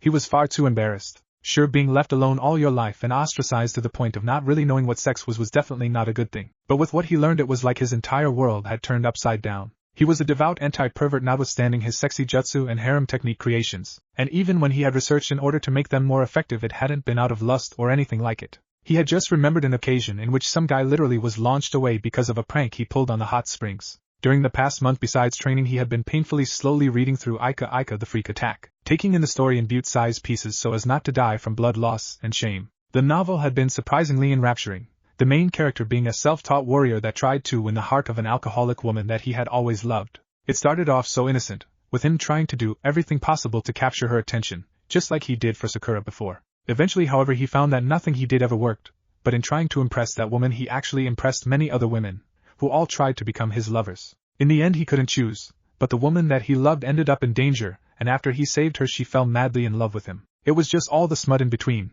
and the pictures that left nothing to the imagination. He honestly didn't know what to do besides thank Kakashi-sensei for actually helping, as he actually did learn a lot, and not just sexual positions and dirty talk. Whoever wrote the book must have been a very smooth talker, as many of the conversations within held tidbits of charismatic personality in the way of seduction that Naruto wouldn't have ever thought possible. It was like if you wanted to pursue someone, then just do it. And if someone was interested in you, give them a chance. Life is short, and so even if a bond was short-lived, if it ended on positive terms then it was well worth it. Drink your sake, travel the world, meet new people, enjoy yourself. The Uzumaki found himself wanting to read more of the critically acclaimed series, and so after buying Kakashi a new copy because of the bloodstains, Naruto ended up buying an entire box set. He didn't necessarily like all of the sexual scenes in the book, as his honest opinion of anal sex was definitely negative. But he could see the value in learning how people interacted through its enthralling storyline, and after an entire month of near seclusion he felt he was ready to face anything, from relationships to battles of fists, blades, and justice. A month of being tutored by Gigi had been very productive, as the old man seemed to have an answer for all of Naruto's questions and ideas that he never would have thought about. A few of his accomplishments included silent smokeless clones and transformations, sealess shunshin, better cooperation with his Hyena summons, and being on the second level of his resistance seal, which was like having to constantly walk through thick syrup. He even had been able to use the Kubikura Bocho a little now, as the Hokage helped him develop a style based upon his own staff style. Of course it was innately different, but like the old man said, he needed to use the sword's own momentum to carry it along. But this could leave openings if he spun his body too much. As a result, he had bought a weight bench and started pumping iron, as well as eating healthy while taking vitamin and protein supplements. This caused him to gain about 15 pounds of solid muscle on his upper body, and his ribcage had spread, although Gigi did recommend that he use less weight with more reps now to stay slimmer. His method would focus on both speed and strength, with immense speed and momentum from technique to increase power. He had even grown an inch, putting him at 5 feet 7 inches, and his hair had grown a little because of his improved intake of vital nutrients. He had never felt better, and with a new take on life and unending energy due to his diet, he was ready for anything. If he already was hyperactive while only eating ramen, then now he was like a juiced-up junkie. As things winded down in Training Ground 7, the fact that Sasuke was getting ninjutsu training nearby didn't faze him whatsoever. Good for him, and Naruto, after learning about the Uchiha massacre, had stopped himself several times from voicing his support. It wasn't really his business, but at least he knew why the team was actually a team. His own brother had killed his entire family in front of him. That was no fucking joke. Not ever having a family, Naruto couldn't really fully comprehend what it must have been like, but he definitely knew the sting of being an orphan. In a way they were just alike, the last of their clans with a mission to kill a powerful opponent that offended them in some way. Sasuke's situation was just a lot more personal, and Naruto found himself wishing the bastard luck sometimes. Life was too short to spend it hating the prick after all, although he never really got along with him much. But lately, things had gotten better since Sasuke started getting trained by Kakashi, and the Uchiha never even challenged Naruto because of it. He was too busy focusing on learning what he was shown and practicing with his Sharingan, and his latest assignment certainly made Naruto weary. Not of his skill, but because he'd be keeping his Sharingan activated for weeks on end without shutting it off, essentially making him able to remember more and also gain better reflexes while increasing his reserves. Naruto didn't care much, but Sasuke had finally caught on to his constant transformation that increased his own chakra control, even if unconsciously, and so his disguise was now pretty pointless. Which was why as Kakashi and Sasuke finished their spar, Naruto ended his sequence of sit-ups while hanging from a tree and dropped to the ground in a crouch, letting the transformation drop. Sakura, who was nearby, eventually took notice and was instantly curious. Naruto, what's with the henge? If you're trying to change your look thinking I'll date you, then you're more of a baka than I thought. Naruto didn't even acknowledge her and instead stared into the trees surrounding them, hearing a few people approaching at a slow pace. One of the benefits of training with Mai was that she let him know how to increase his senses with chakra, and so his already good sense of smell and hearing were further amplified, although he needed to concentrate in order to distinguish sounds. It was very difficult, and he wasn't sure if he would ever master it, but at least his base ability rose. Learning most of the water justa he had, while impressive, wasn't that important to him yet, since what he really needed to do was become like the second Hokage and be able to use moisture in the air. That's why he had been focusing on the hidden mist jutsu as much as the Rasengan, which he was able to use with the help of a shadow clone to use its final form. Now he had to be able to use it one-handed, and maybe he could start trying to add elemental chakra to it to complete what his father failed to do. As the visitors finally walked past the treeline, making themselves visible, Naruto, squinting his eyes, undeniably felt a strong sense of deja vu. The tall white-clad man that had to be a Hyuga looked a bit like Neji Team did, and the petite young girl by his side must have been his daughter or something. She had a pretty face, shoulder-length black hair, and the signature lavender eyes that all Hyuga were born with. 12-year-old academy student Hanabi Hyuga had admittedly been curious about this Naruto character ever since he had beaten her cousin Neji in a sanctioned spar without, apparently, even being hit once. Her cousin, while an asshole, had been hailed a genius even among Hyuga, as his gentle fist was expertly executed and his eyes we considered purer than many main branch members. In fact, only a precious few Hyuga had purer eyes than her and her father's, and although she was 3 years younger than Hinata, after all of her hard work she was deemed worthy to inherit the title of clan head. She did still love her older sister, but many times she felt herself pitying her for her weakness that only brought her misery. This Naruto had been her sister's inspiration for years, which is why she hadn't just given up completely yet. But before, Hanabi had written him off as just a troublemaker. But now, with her sister's long-time infatuation with him, and Neji's defeat, she had been pestering her father for an entire month in order to come and meet him. And the Hyuga way of meeting someone many times involved close combat. That was Hyuga life. Naruto Uzumaki, I presume? Hanabi asked as her and her father gracefully strolled to where Team 7 were gathering after their practice. Rubbing the back of his head with a disarming smile, Naruto replied. Yup, that's me, the Leaf, super awesome future Hokage and #1 prankster. Hope you're not mad about a prank or something. Or is this about that Neji guy? Hanabi, seemingly unaffected by his happy demeanor, told him. I am Hanabi Hyuga, and this is my father Hayashi Hyuga, the leader of our clan. I am here because I wish to fight you and test myself against one who could defeat Neji without taking a single blow. Do you accept my challenge? What's the rules, Hanabi-chan? Naruto asked, a little put off about fighting such a cute and small-framed girl. What were the terms of your bout with my cousin Neji? Well, jutsu were allowed but no fatal blows. And I didn't use my sword, so how about this? You can use your gentle fist style with the chakra strikes. And even though I won't use jutsu, I'll use chakra as well. It's an important part of the taijutsu I've created, like it is for your juken after all. Everyone went wide-eyed at his words, especially Sakura and Kakashi with the pink head immediately asking. Hey, what's going on, Kakashi-sensei? Why'd she want to fight someone with terrible taijutsu like Naruto? Kakashi, trying to put things together, replied. Honestly, I wouldn't know, Sakura. But don't you think Naruto has been acting a bit strange lately? It just may be that he's been keeping his true strength a secret, which is actually an intelligent tactic for shinobi. Inwardly he was cursing his lack of a social life. Sure, he occasionally picked up a lady or two when a new issue of Ika and he was inspired, but he never really talked with his fellow shinobi unless it was necessary. He had been distant like this ever since Rin and Obito passed, and he joined the Umbu, which was why he even took a genin squad in the first place. A few of his old friends had thought it would be good for him, but it would seem that he had neglected and underestimated his sensei's son, who had great potential if what the Hyuga heiress said was true. Now he wanted to observe and see what Naruto could really do. Sasuke, watching closely with his red eyes, net at Kakashi's deduction, curious himself about the boy that could be a worthy rival and gaining more power. He didn't like the fact that the girl ignored him along with her father, but since her issue was with Naruto, he just would watch and learn what he could. Hanabi, restrict yourself to the basics on this occasion, and try and finish as quickly as possible. Hayashi Hyuga instructed her, not out of disrespect for Naruto, but weariness because of Sasuke. The girl seemed to already understand as she nodded at her, and Naruto moved away from the spectators into position. As she took a stance with a determined look, Naruto declared just as confident. Naruto Uzumaki of the Uzumaki clan. Shadow Hyena Taijutsu. Let's do it, Databao. Release. Seeing how he stood naturally and waited, Hanabi, taking a look at her father, smirked and replied. Hanabi Hyuga of the Hyuga clan. Gentle fist.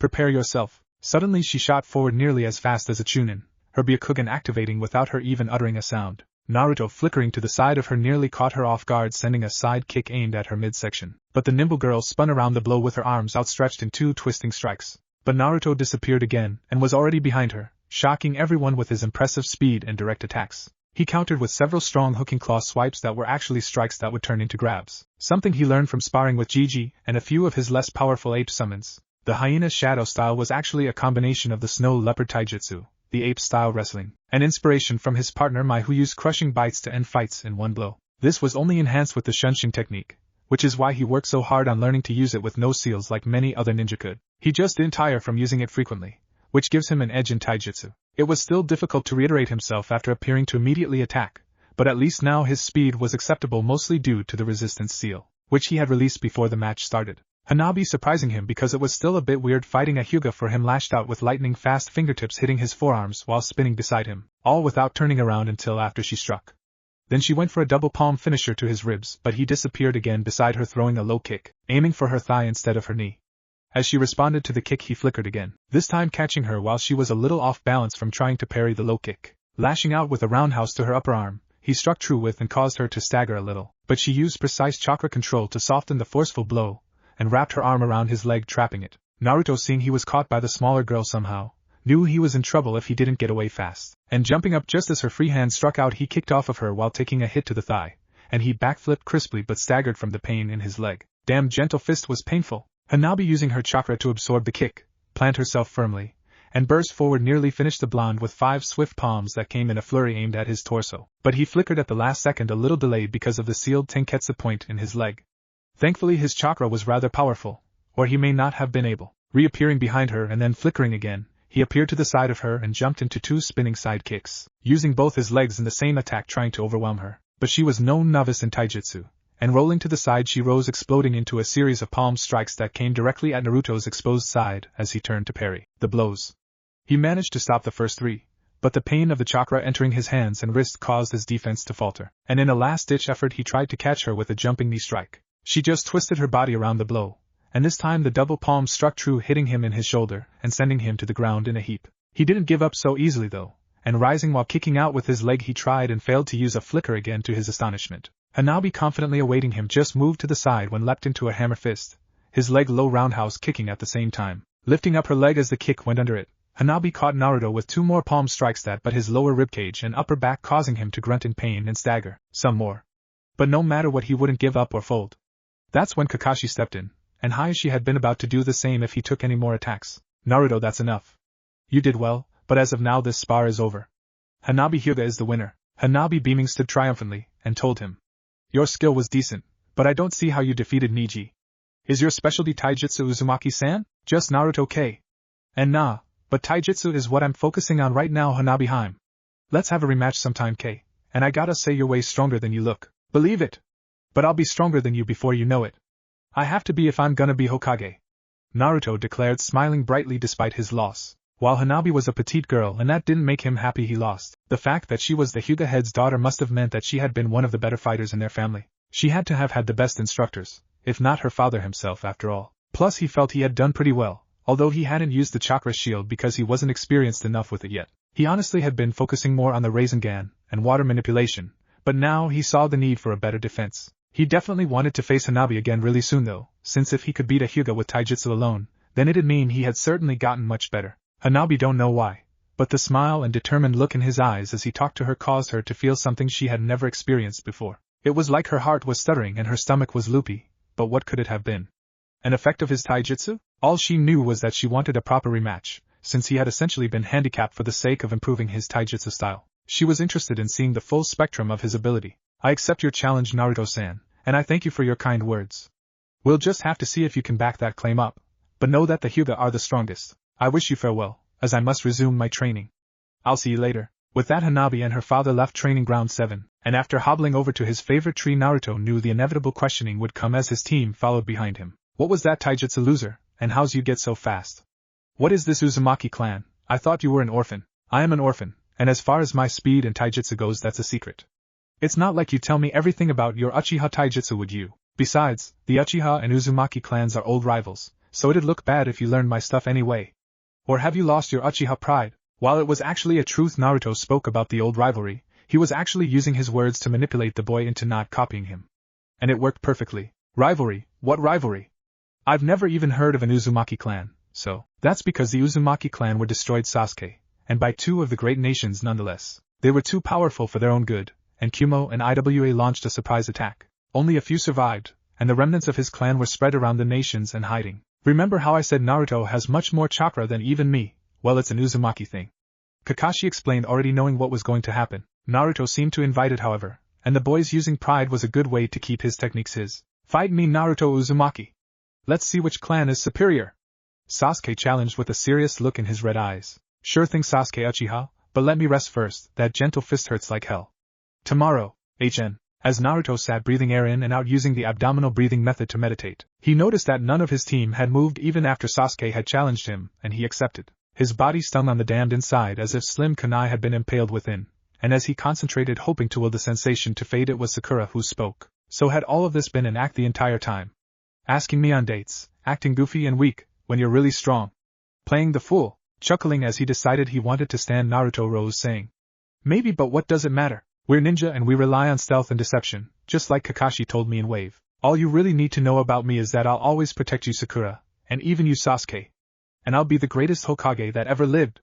Believe it. Sakura blushed because of the look in his eyes as he spoke. It was like he was speaking directly to her spirit self. His eyes pierced into her very soul as before he gave her a confident smirk, and for the first time ever she doubted that Sasuke could win. It was because of this inconceivable thought that her brain momentarily shut down, and she was speechless, not even hearing what Naruto said next. What did you say? She asked, more than a little confused. Just that you want to train later. I mean, not like a date, but just so we can get stronger and be a better team. Never know when another Zabuza may pop up and try to slice our heads off. Databayo. Sakura could only dumbly nod at his troubling words as her lack of skill slammed into her once more, just like it had on the bridge. She wasn't able to do anything at all, but maybe Naruto could help. He was offering to after all, and from what she saw he was actually pretty strong. She knew things probably would have been different if he had used clones like she saw before. But then she remembered. Sasuke-kun, will you train with me? She asked hopefully with a pleading look like she was trying to prove herself. Just let the dope train you so you won't be dead weight. I have better things to do, but if you want to be useful then use that chakra control of yours and study genjutsu. Then at least you won't hold us back. He coolly replied with a blank look. It was like he was looking right through her, but Sakura could only promise she'd get better and hope he'd notice her then. He had just talked to her the most he ever had, and he seemed to almost be expectantly ordering her.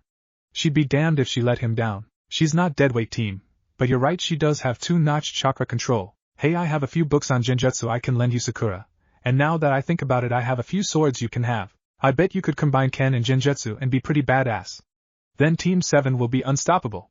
Naruto exclaimed, getting all kinds of good ideas. He's right, with a sword you won't have to worry about strength so much, just technique. And with genjutsu you can set the pace or support us, with the blade to protect you on close combat. Blushing and nodding at both her teammates' encouraging words, the Pinkette inwardly vowed to get stronger, if only so she could close the gap between them. Kakashi, who was eyeing her closely, seemed to pick up on her newfound determination and added, smiling. Well, it would seem you three finally understand the meaning of teamwork. I'll help you with the Kenjutsu scroll, Sakura, and while I can't show you any genjutsu I'll be sure I have a water clone for you to spar with daily. Maybe with your advanced chakra control you can learn elemental manipulation to enhance your Kenjutsu.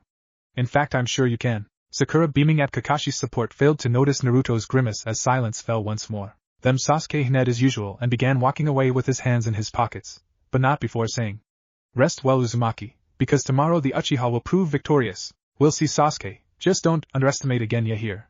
Or you'll be really sorry you did." If the Uchiha heard, he gave no indication as he walked into the trees, and Naruto had already begun considering what he would reveal during their match. He decided to use techniques that couldn't be copied, like his bamboo style he had been working on. While it mostly relied on trap making, he still had a few direct combat applications and even defensive techniques. It was actually the bamboo he may have been working on most of all, since it was his and his alone in his mind. He had thought I'd the good idea, and so every techniques he made was his creation, which he was very proud about. He would never just love in his father's shadow, especially when he was shadow. The other thing besides Kenjutsu, Ninjutsu, and Taijutsu he had been working on was of course Fuinjutsu, but that was going so much slower than everything else. While he was learning and understanding the art, his lack of decent handwriting proved to be his undoing, and so instead of just meditating like Haku suggested, he practiced calligraphy. It was very frustrating, to be able to actually understand sealing naturally somehow but be unable to draw any seals. Not even near the required perfection at that, and he had so many ideas too. So Naruto, how long have you known about your clan? And why hide your skill from us? I mean, I understand hiding it from others, but we're your team. You should trust us more, Kakashi stated, wondering what the blonde's response would be. What he didn't expect was the boy's look of anger as he replied. A better question is why you never bothered to help me, especially considering who your sensei was. Don't get me wrong, I can't say I really care so much now. I've got other people I care about and a great teacher. But you could have left a scroll or something. But I guess you were too busy mourning, right, sensei? Kakashi staggered back as if struck forcefully as shame overwhelmed him, not for the first time, and he could see his sensei's calculating eyes through Naruto's fierce, serious expression. He never expected Naruto to know of his father, and who was this teacher the boy had? He knew he had failed badly, but what if Naruto's teacher was someone with malicious intent? He couldn't forgive himself if Naruto left the village due to his neglect, and as Sakura looked back and forth between the two of them worried, he answered. When sensei died I ran and buried myself in work trying to forget about everything. I was there the night they died and I couldn't protect them from that man. That masked man took both of them away from us. And after that I just couldn't ever bring myself around to I'm sorry, Naruto. And even still, after this team was made, what about then? What about the times when you could have just handed me a scroll? I'm not gonna walk around crying like a bitch about it. But never act like you're my family. You left me alone like the others, and the only thing you've done in all these years is help me last month. That's the only reason I don't hate you, Kakashi. Kakashi's eye actually began watering a little bit before he flickered away to the memorial stone, and Naruto for a brief microsecond felt a twinge of guilt before his expression hardened again. When the old man let Naruto know what happened the night he was born and how his wife had been killed while his mom was delivering him, he had inevitably learned about Kakashi and his relationship to his father the fourth.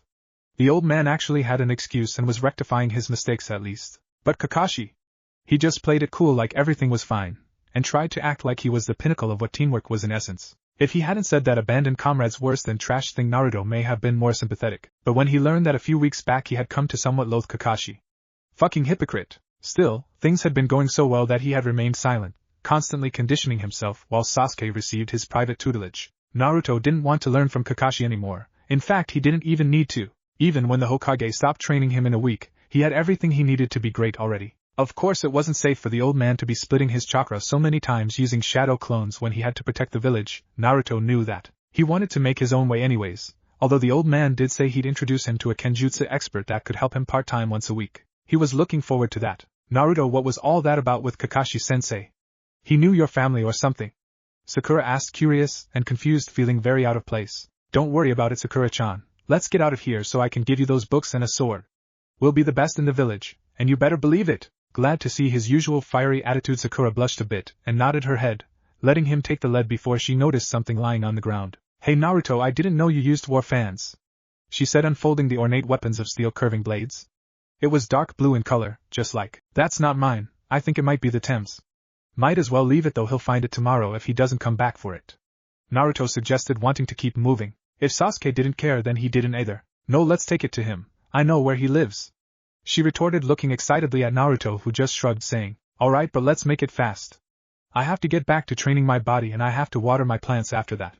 Then maybe I can finish in time to go out tonight, Sakura beaming asked him as they walked together with him putting his hood up. I didn't know you had plants. I never thought you the type, but I guess I never really got to know you, did I? I just want to say thanks for helping me, Naruto. Sasuke even noticed me today. Pulling out a storage scroll, Naruto said. Nay, no thanks necessary, Sakura-chan. Just making sure you can protect yourself, I guess, and what our teammates for right. There's a lot you don't know about me, and I get the feeling there's more to you than liking Sasuke. So how about a fresh start? Taking his outstretched hand shaking to his proposal, Sakura beamed at her new friend, who she was admittedly curious about. Naruto had stopped asking her in dates a while ago, and weirdly in the pit of her stomach she had started feeling empty and unwanted after that, especially every time Sasuke rejected or ignored her advances. Then there was his new appearance, which she had to admit made him very attractive and even cool looking. Not as attractive or cool as Sasuke, but still. Naruto, is that sake? Sakura exclaimed as the blonde unsealed a bottle that looked a lot like alcohol. She couldn't believe it. What was next? Yeah, you want some? He asked nonchalantly after taking a large gulp. Honey sake was the best. No, you baka, you can't drink, give it here now. She yelled, trying and failing to snatch it while Naruto weaved around, he laughing and taunting her. Haha, right, and let you kill my buzz. No thanks, Hyme. He laughed before guzzling more down and dodging an angry storm of swings. Naruto had begun drinking quite a bit ever since Kurenai introduced him to honey rice wine, and he even had a full cabinet completely stocked with reserves. It helped him relax after training, and it also made Ika much better to read. Not to mention when he snuck some into the new Princess Gale movie. Cammy, she was so hot. Her give anything just to have 5 minutes alone with her, and there was even a teaser about an Ika movie being produced sometime in the future. He was definitely their opening night. After about an hour's walk, Naruto and Sakura finally made it to the Uchiha district, which happened to be very close to Naruto's 3 houses. The blonde, being more than tipsy, asked Sakura to point out his house, and the pink eye eventually did as they rounded another corner. Smirking at her foolishness, Naruto flickered away, already opening his front door, which happened to be unlocked, looking forward to sneaking up on the bastard and one-upping him for fun. His simple prank would never come to be, however, but Naruto did get something up. As he appeared almost silently in the same area that Sasuke was getting undressed in, his jaw crashed into the hardwood flooring harder than guys' leg weights would have, and for a good reason. As the Uchiha turned and observed her white-clad teammate and rival, all she could do was stare emotionless for a moment that seemed to last for eternity, as his face turned into something redder than a tomato, which was her favorite food. Then the gravity of the situation hit her. Naruto had found out. Naruto had found out. As Naruto just gaped like a fish out of water at the slim yet slightly curved form of Sasuke, the first thing that came to mind was just how gorgeous she was. While her breasts weren't very large, they seemed to fit her lithe body perfectly, and her red eyes and black hair that was in a spiky ponytail reminded him of Kurenai and that Anko lady combined. Naruto always wondered why Sasuke smelled kind of like the other girls in the academy, but it never occurred to him that this was why. It would seem Naruto wasn't the only one who had hidden secrets, and he was instantly reminded of Haku by this entire situation. And then she was in front of him, in his face no less. Naruto, what the fuck are you doing here? Don't tell any fucking body you hear. He didn't exactly know why he did it, but maybe it was because he thought back to the time he kissed Sasuke, although that was an accident. Or maybe the honey sake he had just drank. It just suddenly hit him that he had actually kissed this girl, and when she started yelling and got all close he just moved without thinking about it. And now their lips were locked, Naruto watching her closely to see what she would do, and then her entire body relaxed, and she leaned forward, returning at full force all of a sudden. Wrapping his arms around her and sticking his tongue in her mouth, Naruto had a feeling it was Aika time. Aika time. Suddenly getting aggressive, Naruto attacked her neck, loving her moans as she grabbed his hair tightly, and their tongues collided. Then his diamond-hard member pressed into her, as he subconsciously humped her a little, and everything seemed to just go with the flow as her boxers slid off while he groped her through the blue Uchiha shirt she was wearing. His pants somehow already down, he fell on top of her on the couch that was nearby, still making out and lining his length up, getting ready to enter. And just like that, the two rivals had become one, just as Sakura walked in the room. The Pinket's mind couldn't handle what was witnessed, and so she just slumped to the ground rather enough unceremoniously, unconscious. Neither of them seemed to notice, or maybe they just didn't care, but after almost 10 minutes of steamy sex, Naruto felt like exploding. When he had first entered, it was so tight and moist, he nearly lost himself immediately. But hearing the pain moan, he remembered to let her adjust, and after she started grinding into him a little, he began thrusting deeply into her. He loved the feeling of their skin rubbing together, and the body heat that was produced, their sweat sickening their bodies as he increased his pace. He didn't stop making out with her even once, for the first time appreciating the red eyes of the Sharingan whenever their lustful gaze met. Then he cupped her small breast in his hand, somehow knowing that if he used the first stage of the Rasengan to massage the orb, she would melt from his touch. Neither of them were disappointed, as she screamed in pleasure with her nails digging into his back as she came for the third time. That was when it happened. Naruto felt the intensifying warmth in his lower region that seemed to grow as he finally broke the kiss, grabbing her head and plowing into her as he began to feel lightheaded. His eyes glazed over as he plunged rapidly, not letting her body move much, the slapping sound of their flesh music to his ears. His legs started feeling like jelly, as the warmth kept spreading up towards the top of his shaft, and she somehow had presence of mind to notice. Ugh ugh. Naruto, what are you? Don't come in. She was already too late by the time she said come, as with a mighty roar the Uzumaki exploded within her, releasing a torrent of his seed directly into her womb as he twitched, and hilted himself firmly inside. Her honey-smooth voice moaned in unison with his as she came again from the feeling, but after a moment a look of intense rage replaced her previous expression. The blonde extremely confused as he was pushed off of her forcefully as she rose up looking furious. He winced when she screamed at him. What the hell, you came in me, you fucking loser! Gyo!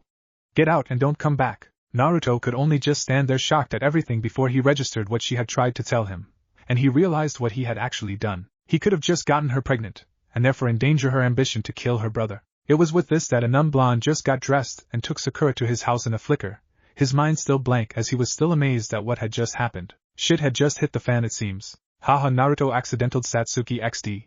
Review, and prepare for more lemons, violence, and plot twists that put pretzels to shame. She's gonna be pissed when they fight. What happens?